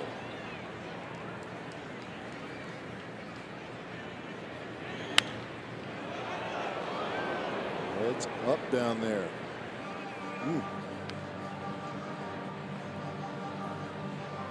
Everybody's all right.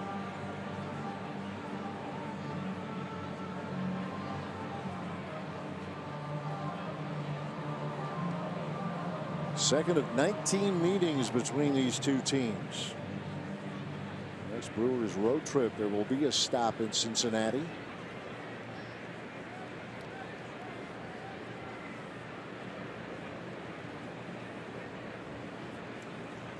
Winker off the bag at first.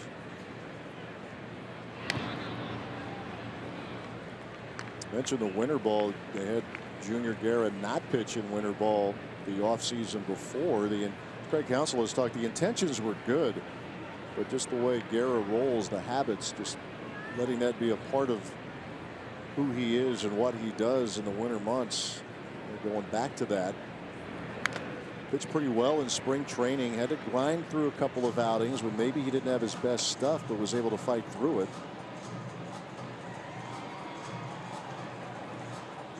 Yeah, it looked much different right from the beginning.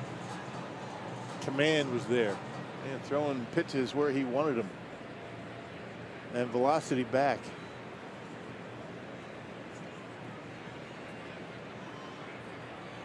"33 years old is Guerra. He's been all around the world. Quite the find for David Stearns a couple of years ago. 2-2 pitch.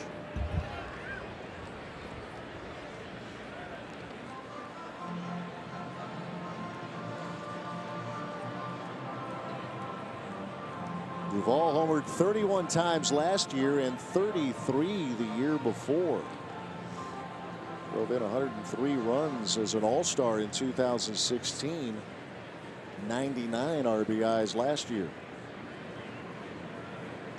And he too is someone that Brian Price can put in the lineup almost every day. 157 games he appeared in last year.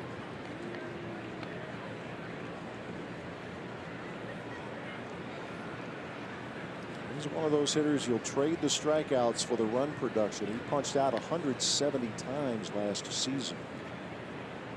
Best reputation a player can have is being called a gamer by his teammates. The guy's going to play hurt, go out there every day, bad conditions.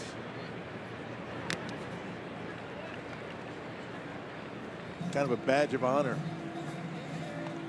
Yeah, all of that for a team that has not been able to contend for a while. In the playoffs in the wild card game in 2013, got knocked out by the Pittsburgh Pirates.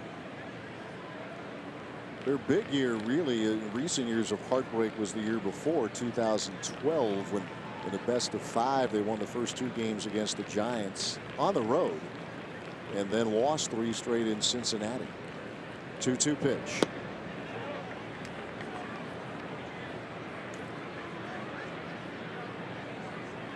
Big pitch coming up here with 1 out and 1 on. Well, you had Jennings getting loose in that bullpen. He might very well be getting ready for Scooter Gennett. 9th pitch of the at bat coming up.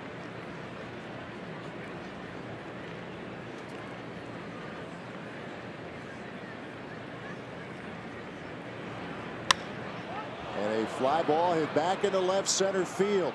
Lorenzo Cain with room. Out number 2. Yeah, just missed it. Not by much. Well, let's see if Craig Counsell is going to make a move to get Jennings for Gennett. Yep, here he comes. Well, he got a very good night's work out of his starting pitcher. This is encouraging for Guerra now. 5 1/3 against St. Louis. Gave up just a run. 5 2/3 tonight. Nothing so far. The runner at first is his responsibility. Well-deserved hand for Junior Guerra. We are scoreless at Miller Park.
of Junior Guerra. Yeah, and he got strikeouts in all 3 of his pitches tonight, and surprisingly, a lot of sliders. The splitter was there for him, but locating the fastball extremely well. Getting ahead in the count on the corners, and really did not make a mistake with the off-speed stuff. The slider, the splitter, down in the strike zone where you can't get hurt too badly. Relying on Junior Guerra. Jesse Winker is the runner at first. His responsibility is his night comes to an end. Junior Guerra. He gives way to the left-hander Dan Jennings. Yeah, he joins Josh Hader down in the bullpen as the 2 left-handers. Pitched on Sunday against the Mets, a 3-up, 3-down 8 that included a couple of strikeouts against the Mets. So Council going lefty versus lefty. Scooter Gennett has actually been a little bit better in recent years against left-handed pitching. It was a big trouble spot for him, but doubled his batting average in the last couple of years. 3 for 13 this season against lefties. And more activity down in that Brewers bullpen. Looks like Jeremy Jeffress getting loose.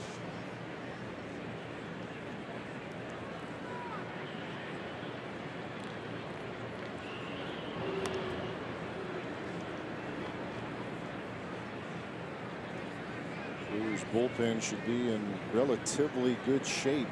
Jorge Lopez gave Council 3 innings last night. Lopez optioned back to AAA.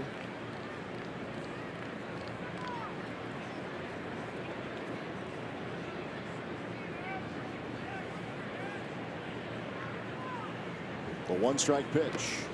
Good block again by Nottingham. And he shifts over there quickly, and what makes him so effective is that a lot of catchers, when they start their move to slide one way or the other, they'll stand up a little bit first. He goes right directly across, and which allows him to cover a lot more ground. You can see how low he stays.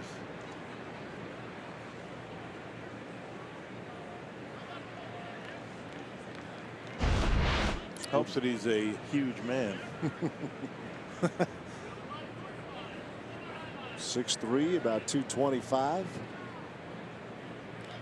The 1-1.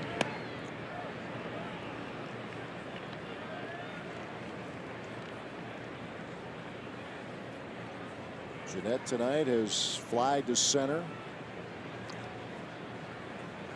Scraped one off the top of the Miller Park roof.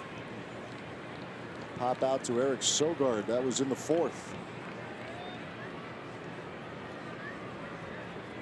2-1. Tried to shoot one opposite field. What a good catch down there.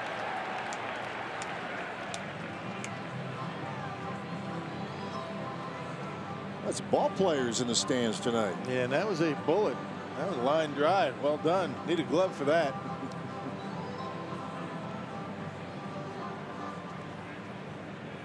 2-2 the count to the former Brewer. A career year last year for the Reds, showing a ton of power.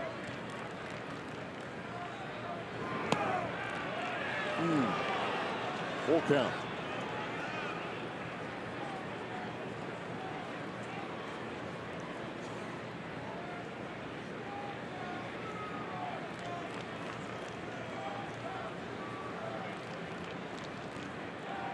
Winker led off this inning with a walk. Lotto struck out. Duvall flied to deep left center. Payoff pitch. In the air to center field. Room for Lorenzo Cain. And Jennings gets the job done. Retires Gennett. We stay scoreless in the 6th.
Brought to you by T-Mobile. The Twins and the Indians playing a 2-game series in San Juan, Puerto Rico. And what a moment for Indians shortstop Francisco Lindor in the 5th inning, a 2-run home run off of Jake Odorizzi. A look there at his family going nuts in the stands. These 2 games are sold out in San Juan, Puerto Rico. The Puerto Rican native, he's loving this moment. I mean, what a reaction from him. You see the reaction from his family. And again, this is a 2-game series being played by the Twins and the Indians in San Juan, Puerto Rico at Hiram Bythorne Stadium. And certainly it means a lot to those Puerto Rican natives who are trying to come back from the devastation of Hurricane Maria in September. Yeah, that is awesome to see. That what a player Lindor is, and that kind of moment in Puerto Rico. Good for him. And good for the folks in Puerto Rico. They have really had a rough time of it. Yes, they have. Fun highlight right there. Lorenzo Cain leads things off here for the Brew Crew. Top of the order against Sal Romano. He's given up just 2 hits so far. A big turn of events. Romano really struggled against the Brewers last year. His big league debut was against Milwaukee a year and a day ago. Lasted only 3 innings. Gave up 3 runs, including a couple of bombs. Brewers knocked him around in each of his 3 starts. 2 balls, 1 strike to Lorenzo Cain.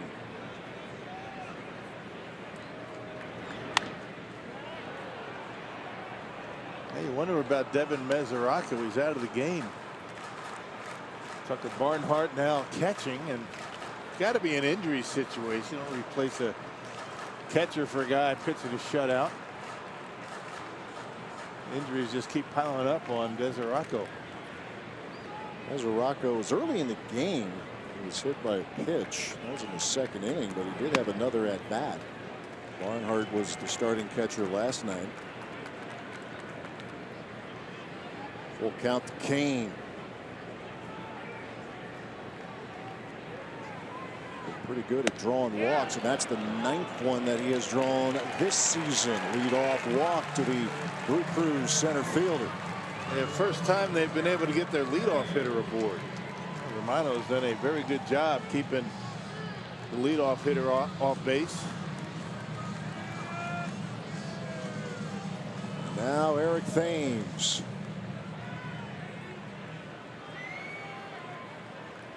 Rounded out into the shift in the 1st inning. Took a called 3rd strike in the 4th. And an airmail to throw. Gets away from Votto.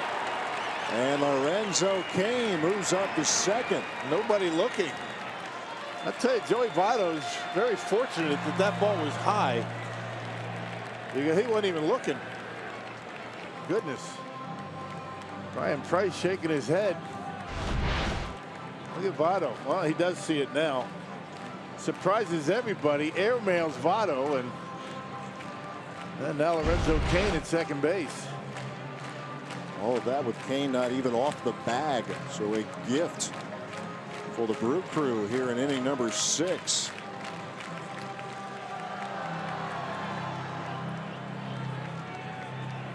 Thames, those big numbers against the Reds last year. Looking for his 1st hit against them tonight. And there's a drive to right field. And there is the big fly for the big man. 2-0 Brew Crew.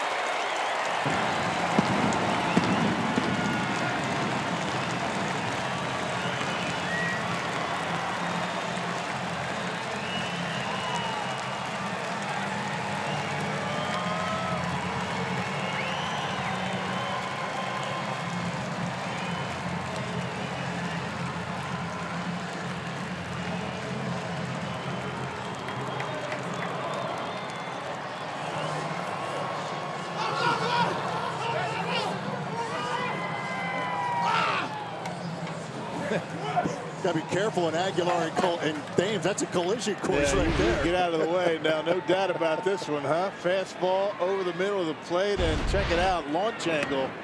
Big time for Eric Thames, and he busted out of here 2nd deck. Ooh, wow. Number 6 for Eric Thames. Boy, that one had the sound, didn't it? Oh, that was sweet. Here's Braun.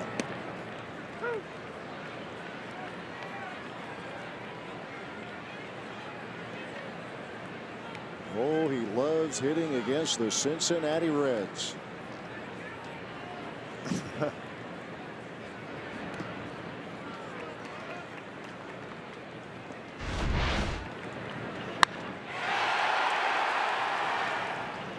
Yeah, no chance. That is what you call a big fly. Absolutely jumped all over it. And Braun in the hole. Peraza. Long throw. No chance. Infield single for Ryan Braun. Well, third time through the order has been good to the Brewers. A leadoff walk. Nothing ever good happens when you walk a leadoff hitter in a close game. Well, Brewers able to keep things going here. And that's going to end the night for Sal Romano. Well, Romano was cruising along, but a walk to Kane, a 2-run homer to Thames, infield single for Ryan Braun. And it's a pitching change at Miller Park here in inning number 6. Brewers first on the board, 2-0.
Stepped up. Check this out. Looks at velocity nearly 105 miles per hour.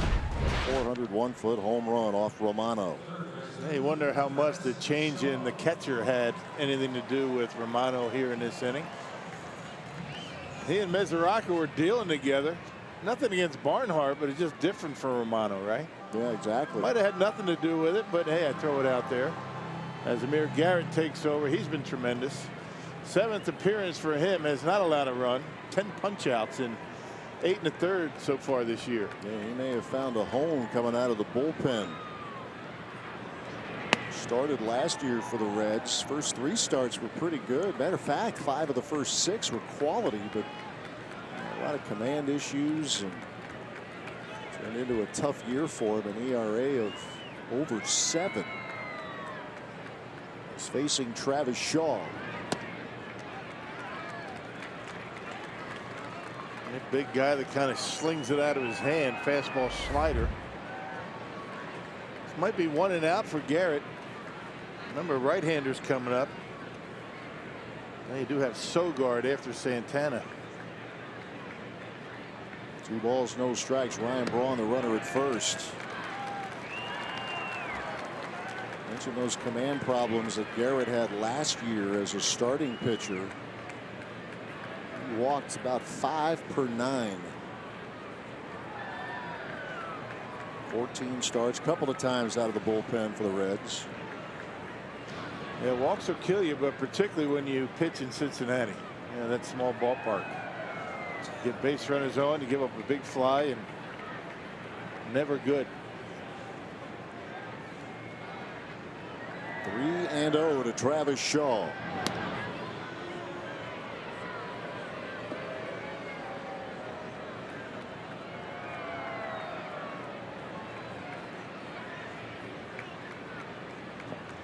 Amir Garrett, 25-year-old out of Victorville, California.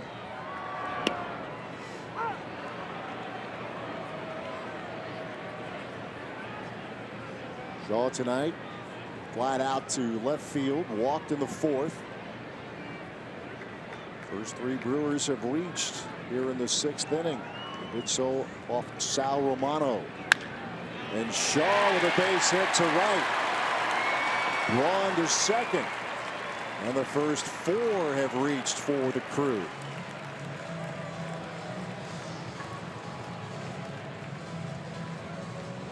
Stayed right on it. Had the count in his favor. Garrett has to come in, with a fastball. And Travis Shaw, doesn't matter if it's lefty or righty, he loves that ball down. That was a pitch down around the knees, and that natural swing for Travis, able to find the hole in the right field.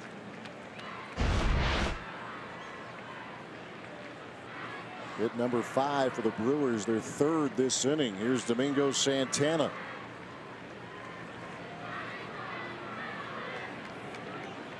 Brewers threatening for a big sixth inning. 2 across so far. Still nobody out.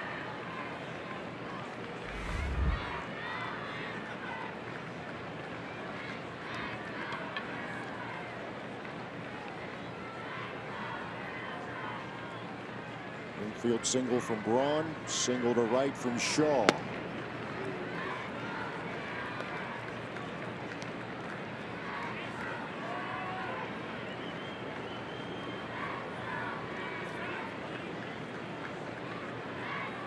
No home runs, 3 RBIs so far in this young season for Domingo Santana.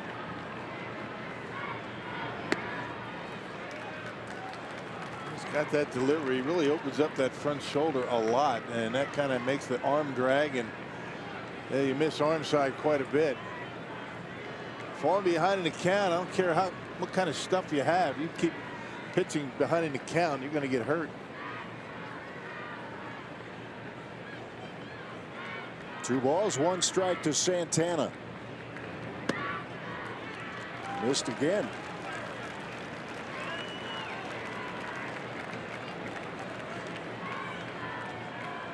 So Amir Garrett up against it.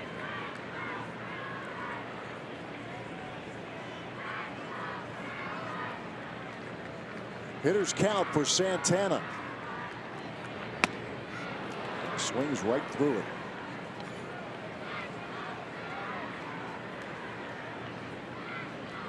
Santana racking up the strikeouts so far this season. Get the ball in play here.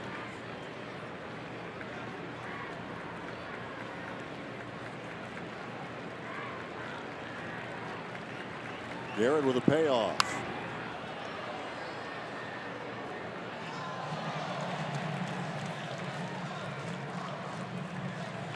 I mentioned in the pregame, Rock, it's just a matter of time before some of these guys get going. You can't make judgments yet. You're only 3 weeks or so into the season. Based off last year, what Santana's capable of doing. Yeah, and a lot of his power came to right field and right center. And tries to shoot one down the right field line. He's got such quick hands. He doesn't have to get that bat started too early. I mean, about as quick as hands as you're going to see on the Brewers. He can get at that pitch away, and as long as he waits a little bit when that pitch away comes, there's very lightning quick hands, and he will hit a bullet into right center. He gets in trouble when he gets out in front, like every hitter. Again, the 3-2. That's Peraza. Jeanette for 1. Votto for the double play. Well turned 6-4-3 as Braun advances to third. Garrett able to get in on the hands of Domingo that time, and pretty much of a routine double play. Fastball in at 94. That good turn by Cincinnati. Easy double play. They don't turn many. Matter of fact, that's the 10th one this season they've turned, the fewest in the National League. It's a big one for them. Braun at third for Eric Sogard.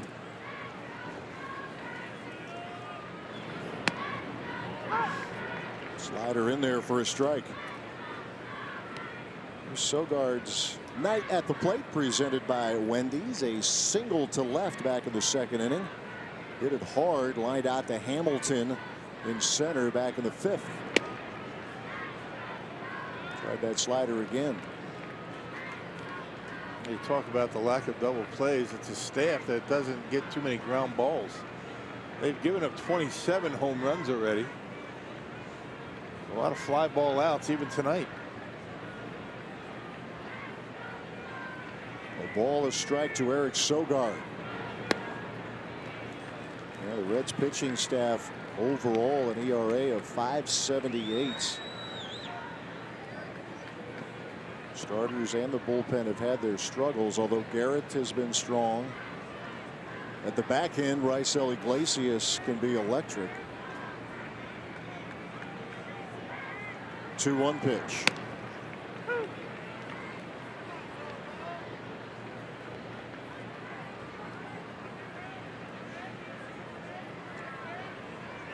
Sogard's been making some pretty good contact in the last few days. Trying to bring home Ryan Braun.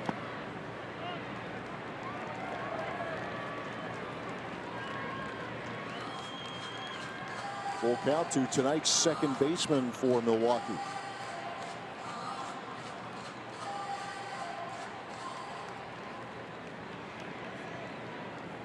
Couple of runs across and an Eric Thames homer with Lorenzo Cain aboard. Payoff pitch.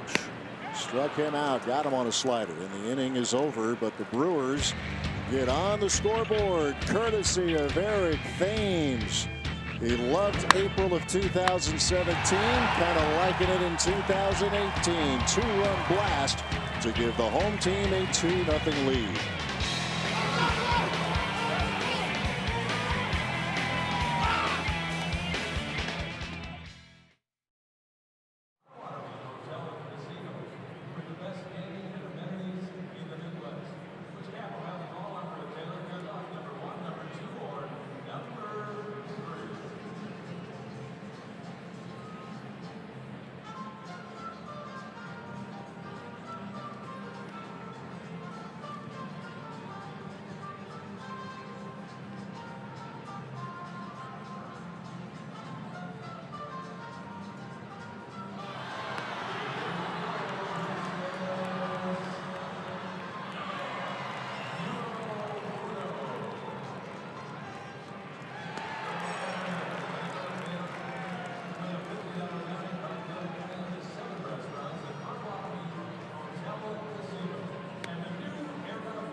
Hey, when you combine the most provocative man in sports with the most interesting man in sports, you get opinion that cuts through the hype.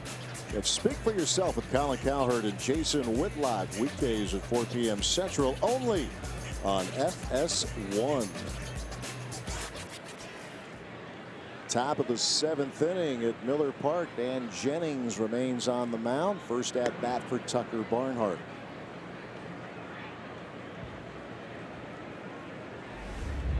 In for Devin Mesoraco. A couple of plate appearances from Mesoraco. Was hit by a pitch in the second inning and struck out in the fourth.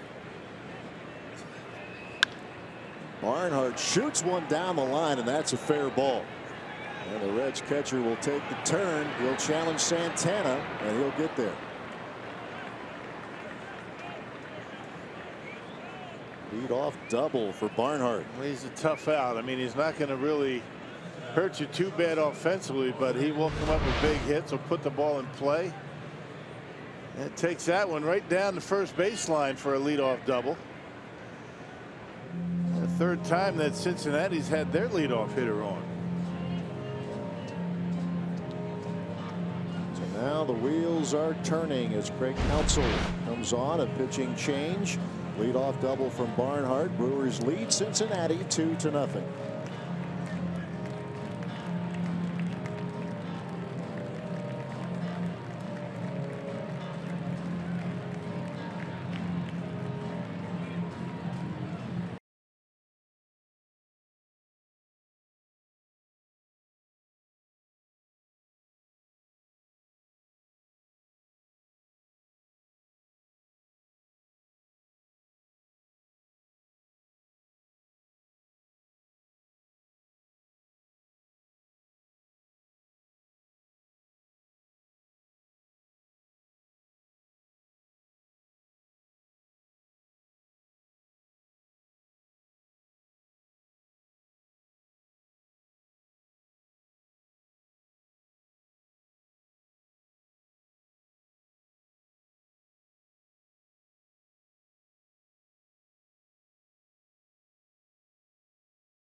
Nights. Jeremy Jeffress on the mound now for Milwaukee. Yep, has been unscored upon in 8 of his 9 appearances this year. And last pitched on Sunday against the Mets, retired all 4 batters that he faced, including a couple of strikeouts. He has come up big in some pretty tight spots this young season for Milwaukee. Barnhart a leadoff double. Jose Peraza at the plate. Junior Guerra went 5 2/3 with 1 hit shutout ball, striking out 7. Jennings finished up the 6th inning. Gave up the double to Barnhart to start the 7th.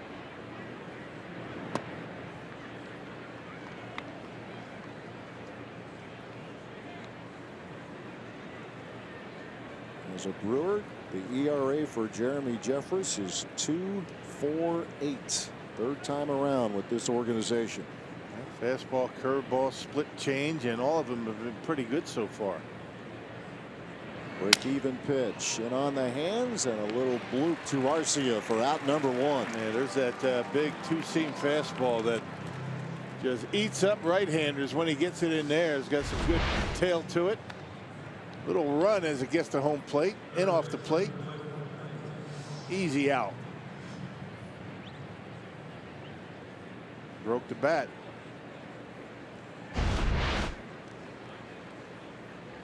One away with Barnhart, the runner at second. Here's Cliff Pennington.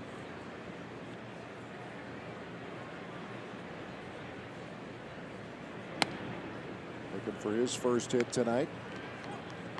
Bounced into a fielder's choice in the second, struck out in the 5th.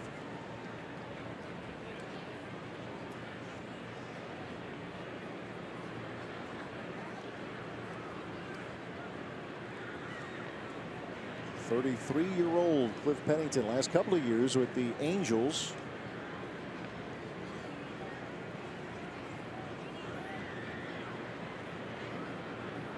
Jeffress with a 1-0. That'll cost him a strike. And another nice block by Nottingham. He's done a nice job with that tonight. Had a number of pitches down in the dirt. Mentioned he's worked very hard over the last couple of years on his defense with roving catching guru Charlie Green. Nottingham has made that very clear how much help he has gotten in that department. Break-even pitch. There's Nottingham going to work again.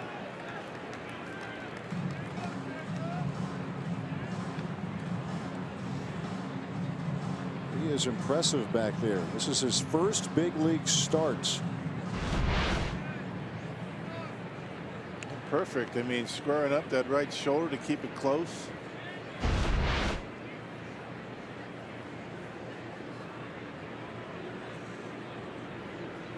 Jeffers with a 2-1. Off speed to even the count. Curveball. Yeah, that's a curveball down there, down in the dirt. The Brewer pitchers have done a real good job keeping those off-speed pitches down in the zone. 2-2 pitch. Whoa. Heads up in the on-deck circle. It's Phil Goslin. Pinch hitting in the 9 spot. Almost took one.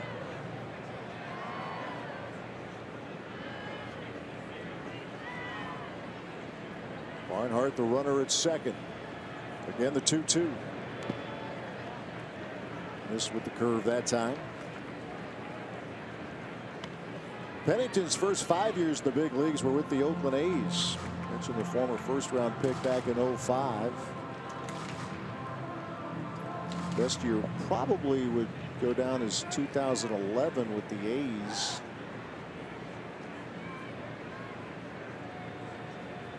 Spent some time with the Diamondbacks.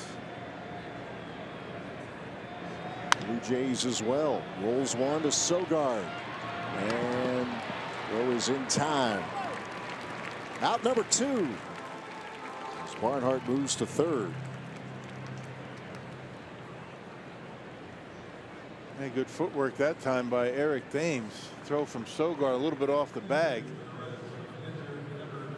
Light on his feet, able to get the out.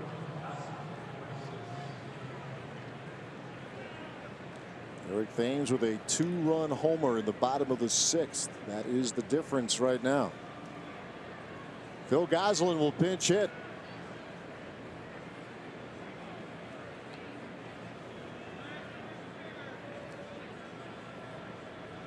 He was in the lineup and was the third baseman last night for Cincinnati. Had a hit, was walked intentionally in the game. Reds pounded out 14 hits last night. They have but 2 so far this evening. The 0-1. Got a call in the bottom of the strike zone, now at the top of the strike zone, and that's probably what Goslin's talking about. Can't give them both.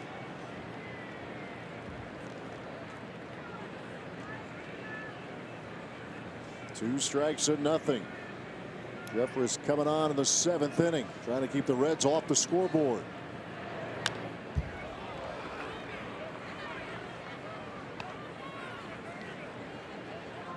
Goslin's year last year started with the Pirates, moved on to the Rangers, signed with Cincinnati. Gotta wonder if JJ is going to drop the split change on him right here. Set him up for it. It's been all fastballs so far. The 0-2. Curveball, strike 3 call. Jeremy Jeffress continuing to get the job done out of the bullpen for the Milwaukee Brewers. Tucker Barnhart stranded at third. It's still 2-0 Milwaukee.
play an important role in the club's community outreach efforts through their commitment to several important causes.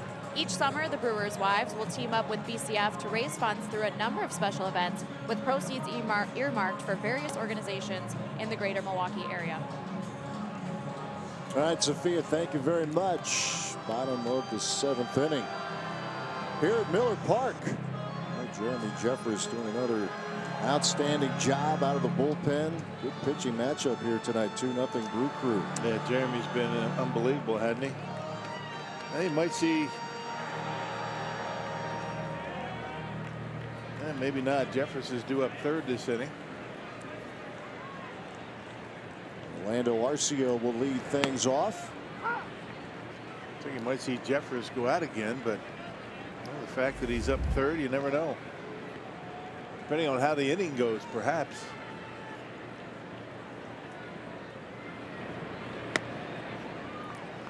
Arcia with a hit tonight. That was a 5th inning single to center.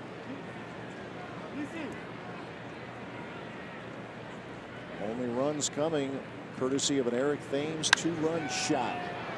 As Arcia pops this one up, and Votto runs out of room. New pitcher on the mound for Cincinnati, Dylan Floro. He got called up on Friday. Did appear in the game. Yeah, for the Reds so far. Good work. Couple of innings. He's had big league time with the Rays, the Cubs, and now the Reds. Very limited opportunities with those two teams. The ball, 2 strikes to Orlando Arcia. Well, the Brewers did see Floro in a Cubs uniform last May. Brew Crew knocked him around a little bit, actually. 5 runs in 2 innings.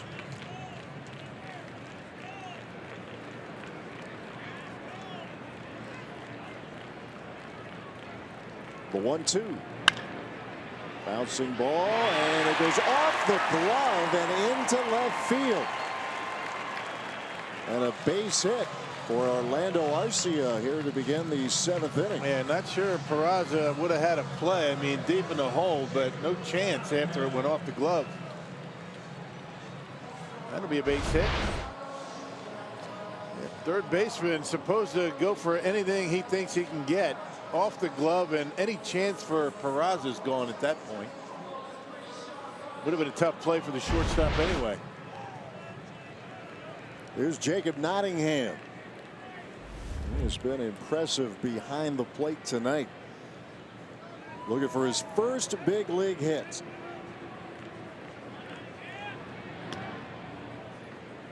This would be a pretty nice time for him. Yep.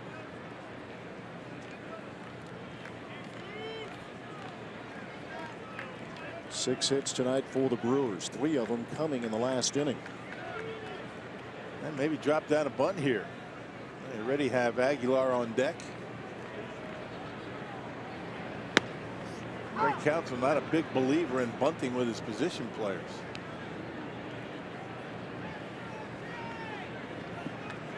Counsell and many others in the game now.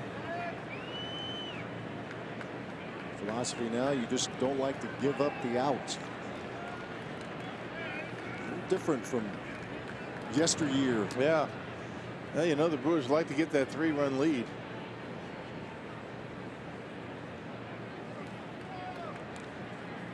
Kind of limits the Reds as to what they can do. You don't see a lot of bunting, a 3-run lead. Not that you would see it anyway. We just talked about that, but that'd be a nice run to get. Arcia out there at first base. 0-2 the count to Jacob Nottingham.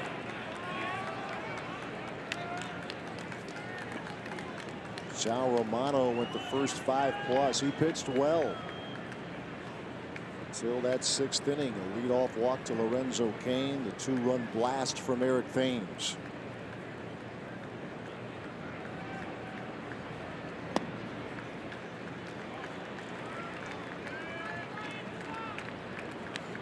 '23-year-old Jacob Nottingham walked a couple of times last night. His first 2 plate appearances in the big leagues.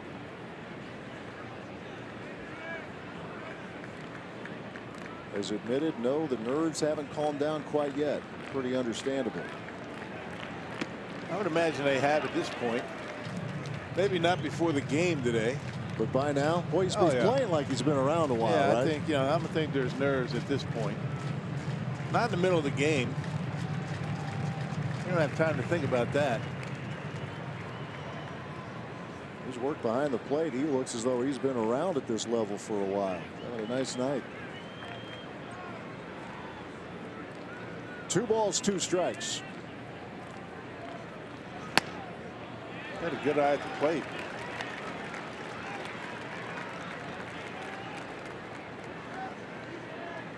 Full count to the Milwaukee catcher. Manny Pena on the 10-day disabled list. So a little break for Jet Bandy tonight. See if Arcia is running here. 3-2.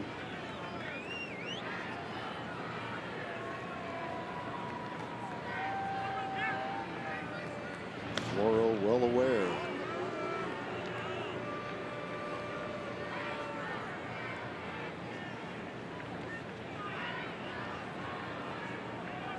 So this ball club looking to find more ways to get the ball in play. Good first to third opportunity here. Arcia is running. And a ground ball in the hole. Nice stop, Peraza. And nice pick by Joey Votto. Out number 1. Yeah, good throwing arm by Peraza. I mean, every big league shortstop has that big arm, but I think the Brewers might have stayed out of a double play with Arcia running on the pitch. Peraza with a good throw. Joey Votto with a good pick at first base. One of those short hops, no problem for Votto. Good looking young player, Peraza, the regular shortstop, with Zach Cozart having signed the free agent contract with the Angels. Here is Jesus Aguilar. He's pinch hitting. And he has been hitting the ball hard when called upon. RBI chance for him now. Well, Rock, you were wondering when the Reds made the move in the 6th inning, removing Devin Mesoraco from the game. The official word from the Reds, Mesoraco has a bruised right wrist. X-rays were negative. Remember, he got hit by a pitch his first at bat today. Yeah. Well, you figured it had to be something like that. Just don't pull him for no reason. But get some ice on it. Maybe won't miss too much time. Aguilar to center field. Hamilton is there. Aguilar will hold at second. 2 men out. Hey, I'm sorry. We got a tavern of the game. That trumps anything else. That's right. Tonight's tavern of the game winner is Moe's Bar and Grill in Nakusha. That's southeast of Wisconsin Rapids. If they call the Brewers by 10 o'clock tomorrow morning, they get 40 tickets to a Friday night game in the Miller Lite beer pen. This offer courtesy of the Tavern League of Wisconsin and Miller Lite. You know, that's really an unforgivable sin that I just committed. Interrupting Tavern of the game. Yeah, I apologize. Any one of the other ones, nobody. Yeah, you get off on that, but not Tavern. Yeah, that's bad. Here's Lorenzo Cain with 2 outs. Arcia, the runner, at second.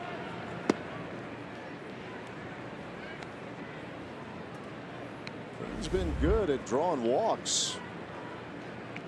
Started the 6th inning that way and came around to score in the Eric Thames home run.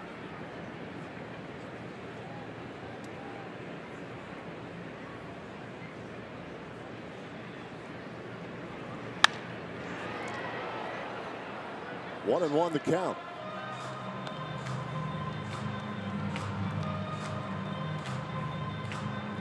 His batting average right now is .262, but add 90 points. That gets you his on base percentage. 9 walks he has drawn so far.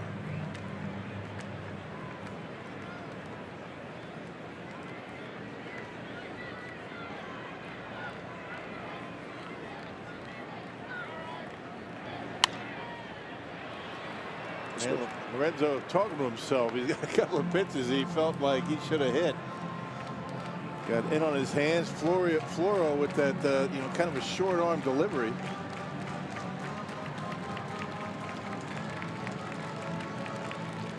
Well, Ball, 2 strikes. 2 runs, 6 hits for the Brew Crew. No runs, 2 hits for Cincinnati. Dylan Floro on the mound for the Reds. Floro appeared in 12 games with the Tampa Bay Rays 2 years ago. He mentioned he faced the Brewers last May. That was one of the 3 appearances that he made with the Cubs last season.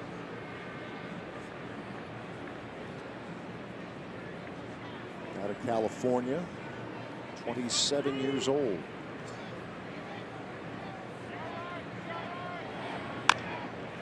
Little chopper, third base line, and it's an infield single for Kane.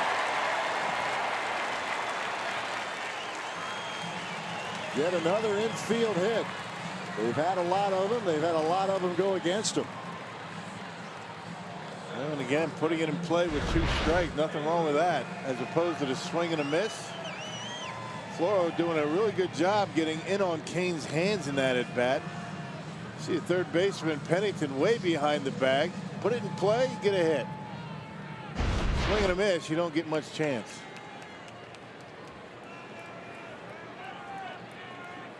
Here's Eric Thames. That's the big hit of the evening here so far.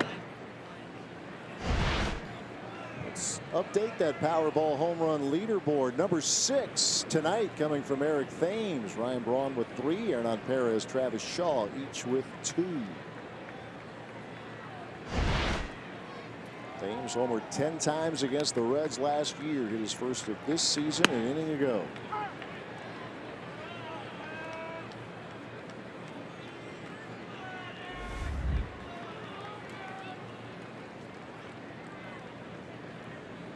Had to come out of Sunday's game against the Mets.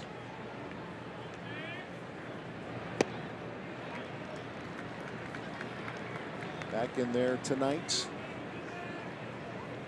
Yeah, weather probably didn't help that injury, but yeah, missed the game yesterday, but back in there tonight.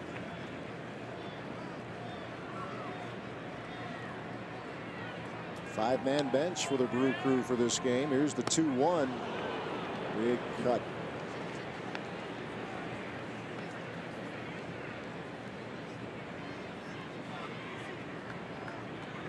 Has 9 RBIs to go with his 6 home runs, does Thames.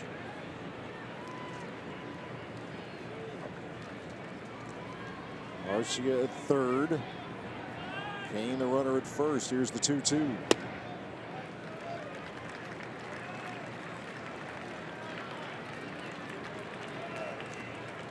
Ryan Braun is on deck. And Kane will get a head start on this pitch.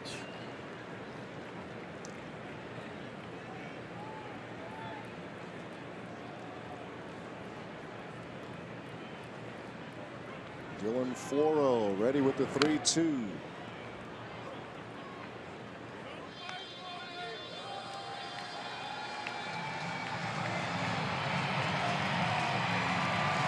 Ryan Price has seen his team lose 13 of its first 16 games. Snapped an 8-game losing streak last night.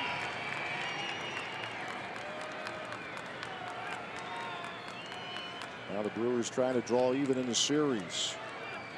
Thames with a chance to bust this one open a little bit. Payoff pitch again. In the air. Shallow left field. And Adam Duvall will put it away. Inning over. Brewers strand 2 and Josh Hader ready to go to work. 2-0 Milwaukee.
Pitching tonight, Junior Guerra, 5 2/3 of one-hit shutout ball. And Sal Romano very good as well, but the Brewers finally touched him up in inning number 6. 4 strikeouts along the way. The big blow with Kane aboard. Thames launched one out of here for the only runs of the night through the first 7 innings at Miller Park. And now Josh Hader on the mound for the Crew. Yeah, the talk of baseball right now. Hader struck out 5 of the 6 outs in New York. His 7th appearance, 186 earned run average. Hader has actually struck out 22 of the 34 batters that he's faced so far this year. Well, if that's the best he can do. My goodness. That has just been crazy good. Strikeout rate of 64.7. That will work. He faces the top of the order, the switch hitting Billy Hamilton, and then a couple of lefties, Jesse Winker and Joey Votto. It's been basically fastball slider for Hader. A lot of fastballs. He's been very careful using his slider, and he's put in pretty good spots. 1-1 pitch to Hamilton. With a blow by right there, 1-2.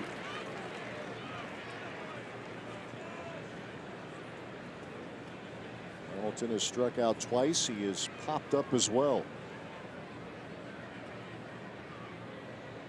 The 1-2.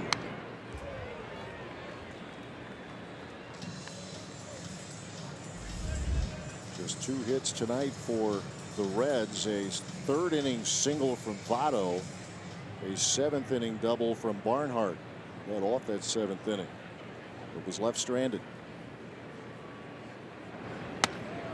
That is strike 3 called. Out number 1. Doesn't take long for Hader to ring somebody up. And this getting plenty of the plate. Certainly a strike.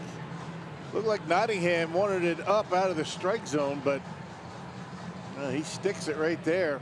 Clearly a strike.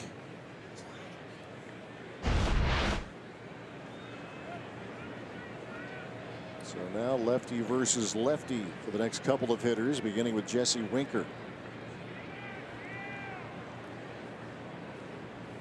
Winker has walked twice. He is grounded to short. Another example of what Craig Counsell has talked about when he's asked about whether Hader could be the closer. Counsell has said he kind of likes picking the hitters that Hader's going to face. A couple of lefties coming up now. He did pick up his first major league save, a 2-inning save against the Mets. Yes, sir. No reason to think he can't do it again tonight. 5 strikeouts in that 6-out save. The 2-0 in there at 95.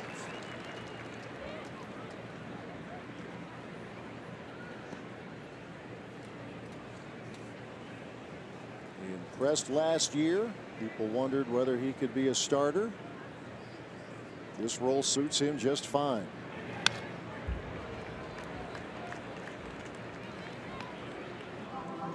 He's thrown 10 innings, 23 strikeouts, only 3 walks. He just slings it up there too. That combination is really good. I mean, for a guy that strikes that many out, a lot of guys are going to get the punch outs, but you might have walks associated with it, particularly young guys.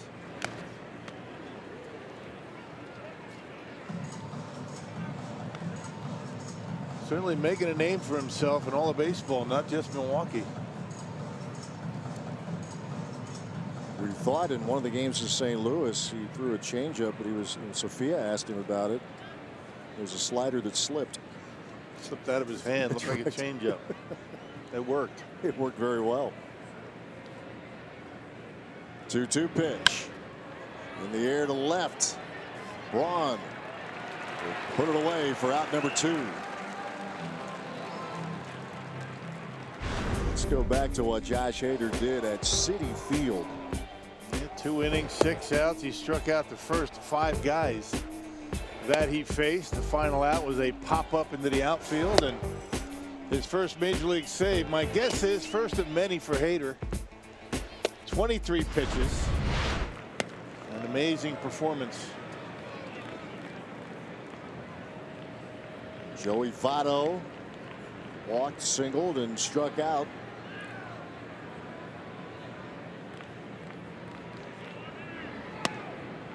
And we've talked a lot about the injuries and how guys are coming back with Christian Yelich off the DL. It's worth mentioning they're still without their closer, Corey Knebel. It's a big loss. Any team that loses their closer.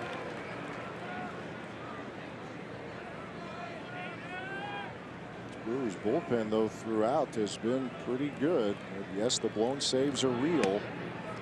But they have held opponents in check and have been a big part of some comeback wins for Milwaukee.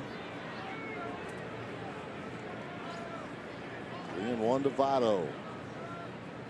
Plate appearance number 5 for him against Hader. He has struck out twice and walked twice. And a full count now to the Reds' first baseman.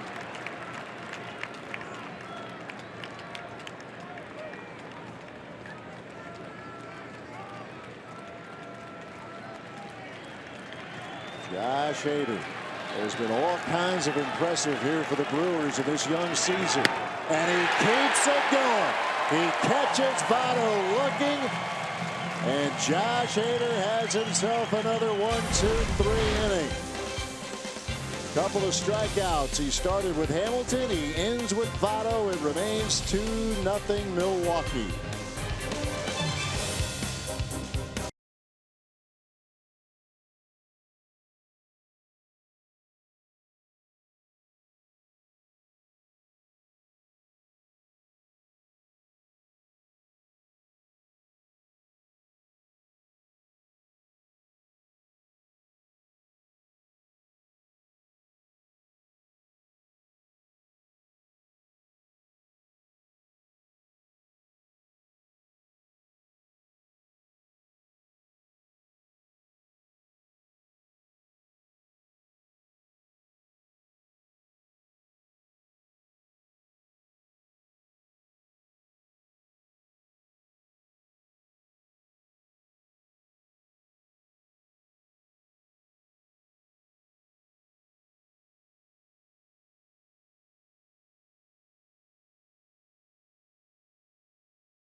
Sean, Jerry, Augustine, Augie, the pitching outstanding. Guerra, and how about Hader so far? I'll tell you what, you got to like the way Junior Guerra's been throwing the ball, commanding all pitches, getting ahead of hitters, really throwing the ball very well. I'm going to tell you, hand it over to Josh Hader. He's been fantastic. We'll break it all down. Guerra's game, Thames, another home run against the Reds, all coming up here from Craig Counsell.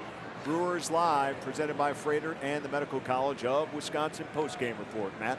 All right, Craig, Augie, thank you very much. We'll look forward to that as Ryan Braun leads off the home half of the 8th. Man, Jeremy Jeffers, how about his job? Leadoff double, stranded him over there, and he's been terrific as well. He really has. He has clearly found this to be the comfortable location for him to pitch at this level. Yeah. Just remarkable. Brewers are glad to have him back. Yes, sir. And he is glad to be back. 2 strikes and nothing to Ryan Braun. Dylan Floro still on the mound for Cincinnati.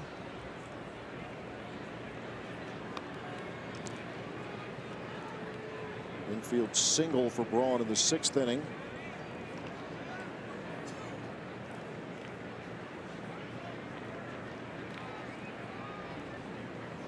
Brewers trying to even up this series. The Reds took the opener last night in a 10-4 decision. Like the pitching matchup tonight.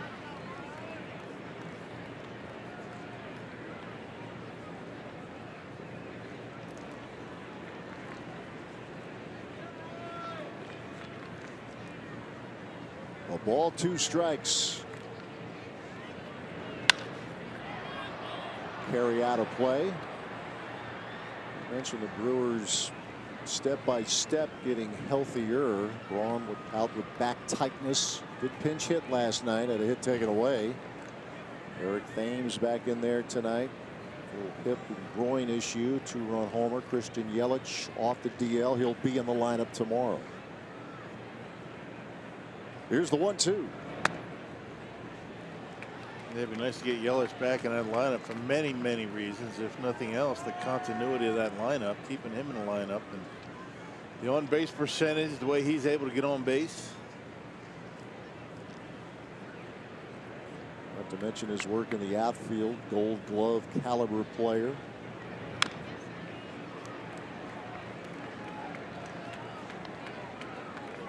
You just hope that the injury bug is in the rearview mirror for the Brewers. You don't want to have to deal with this stuff all season long. A lot of times it's the healthiest team that ends up going to the playoffs. Can't afford too many major injuries. The Brewers have had their share. And yet through it all, if they can finish the job tonight, we'll be back to 500, which would say a lot. They will tell you that they believe that they're much better than that, but to be able to navigate through the injuries and not dig yourself too deep of a hole, that's important. Craig Counsell's team has worked hard to do just that. 8-9 coming into this game. Payoff pitch to Braun. And he shoots one down the line. That's a fair ball. Braun on his way to second. And he is in. Leadoff double for Braun. And a little insurance out there at second base. Second consecutive inning. Actually, third consecutive inning the Brewers have had their leadoff hitter on. And breaking pitch right off the end of the bat. That's how good Braun is at covering that outside corner. Even pitches that are not on the plate, he's able to get a bat on. See Votto playing off the bag, and Braun with a leadoff double. So a pitching change here at Miller Park. 2-0 Brewers looking for some insurance in inning number 8.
Eighth inning, Ryan Braun leading off this inning with a double, and now Hernan Perez on the pinch run for Brawny. Brian Price making another move, calling for the left-hander Cody Reed. They had 3 left-handers down in that Reds bullpen. They've used 2 of them. Now Reed is in the game. And 4th appearance, big earned run average for Cody Reed.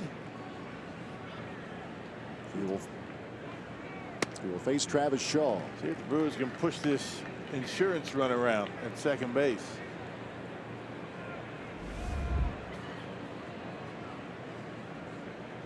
Shaw's single came in the 6th inning. And Travis pops this one sky high. Scooter Jeanette will call for it. 1 out.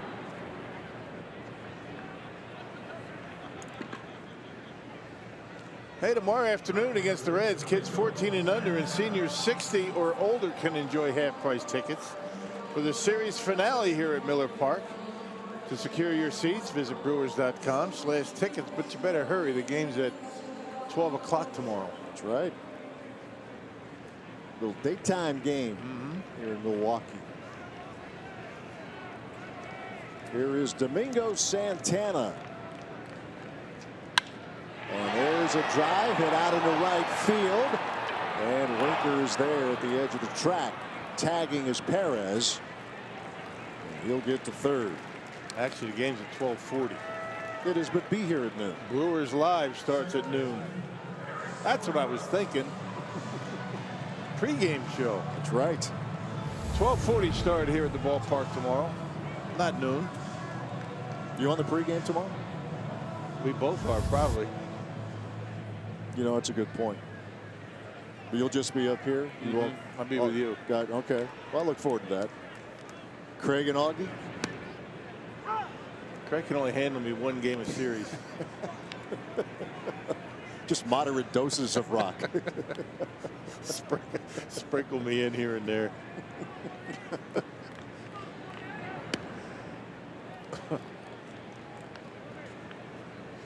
Eric Sogard, a 2nd inning single for him tonight. A lefty versus lefty matchup.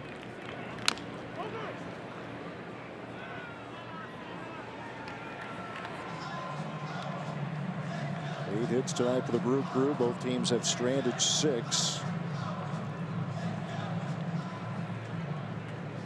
A nice insurance run if they could find a way to bring Hernan Perez home.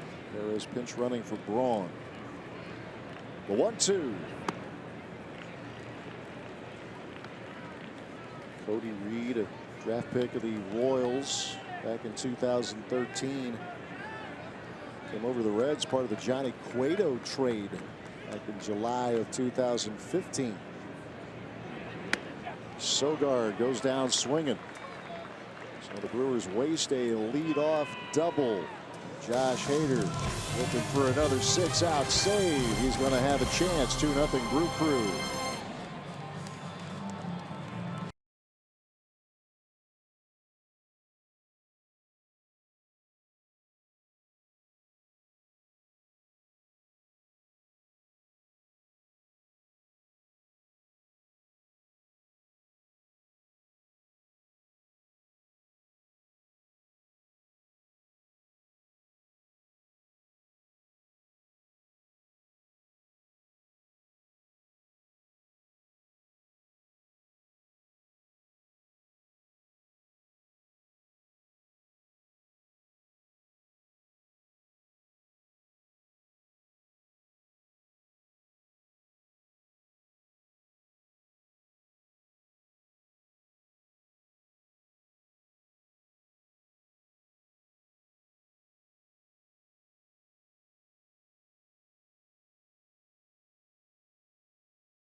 far as we know, there were no injuries, but that was a pretty significant wipeout during the sausage race tonight. Yeah, scraping paint, 3 of them. Man, that was nasty. 9th inning, Josh Hader looking to nail this one down for the Brew Crew. Adam Duvall, Scooter Gennett, and Tucker Barnhart.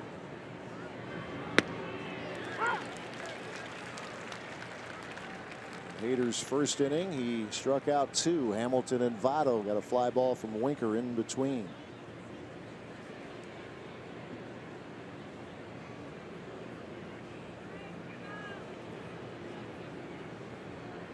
The 1-1.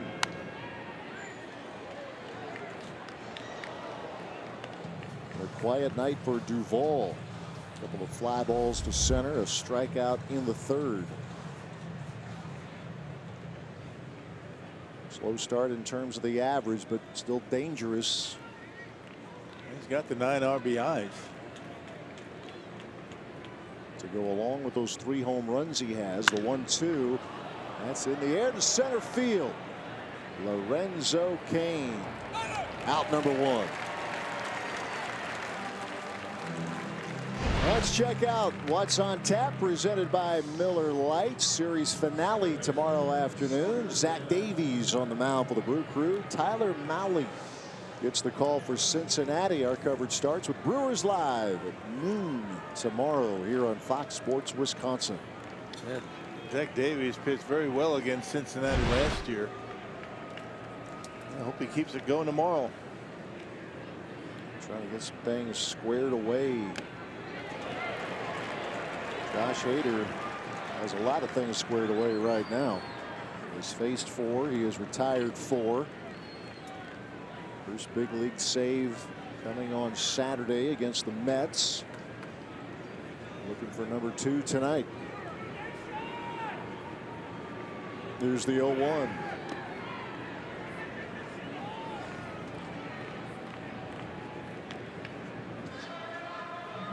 All about the pitching tonight. The Reds with just 2 hits in the game. There's only been 1 hit with a man in scoring position by either team tonight. That was an infield hit. Obviously did not drive in a run.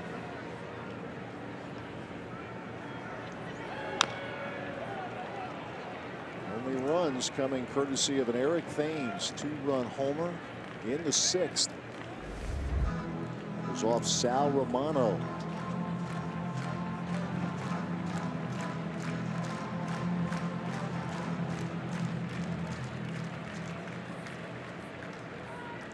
Hader with 2 strikeouts already. Ahead of the count, 1-2 to Scooter Gennett. And there's strikeout number 3 for Josh Hader, and the Brewers are 1 out away. Yep, slider off the plate. Gets you a lot of different ways. This time the breaking pitch. Doing a perfect spot.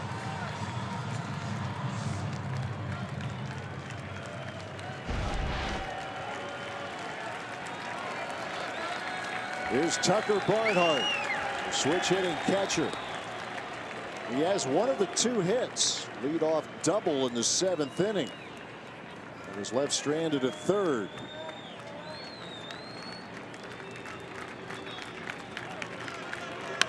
And there's a shot into left field, and that will go off the wall. And Tucker Barnhart on his way to 2nd. A 2-out double, his 2nd double of the night since coming on for Devin Mesoraco. Yeah, 2 of the 3 hits are for Barnhart tonight, and he didn't come into the 7th inning. Well, now the Reds have the tying run at home plate. Fastball down and in, and Barnhart puts a really good swing on it. One hops the wall out there in left field. There's Jose Peraza. This is his first live look in the big leagues, facing Josh Hader.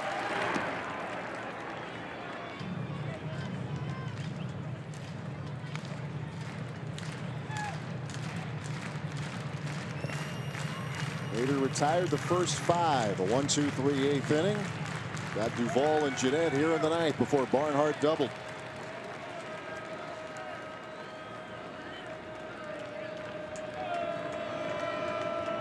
The 1-0. In the air, right field. Santana is there, and the Brewers have a shutout. What pitching tonight by the Milwaukee Brewers, beginning with Junior Guerra, Dan Jennings, Jeremy Jeffress, and Josh Hader, and a 2-run bomb from Eric Thames. All terrific. I mean, it started with Junior Guerra. The Brewers bullpen put together some nice innings.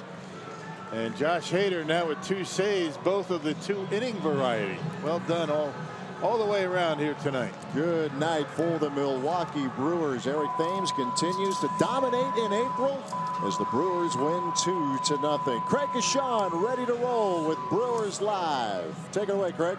All right, should be a good one here tonight.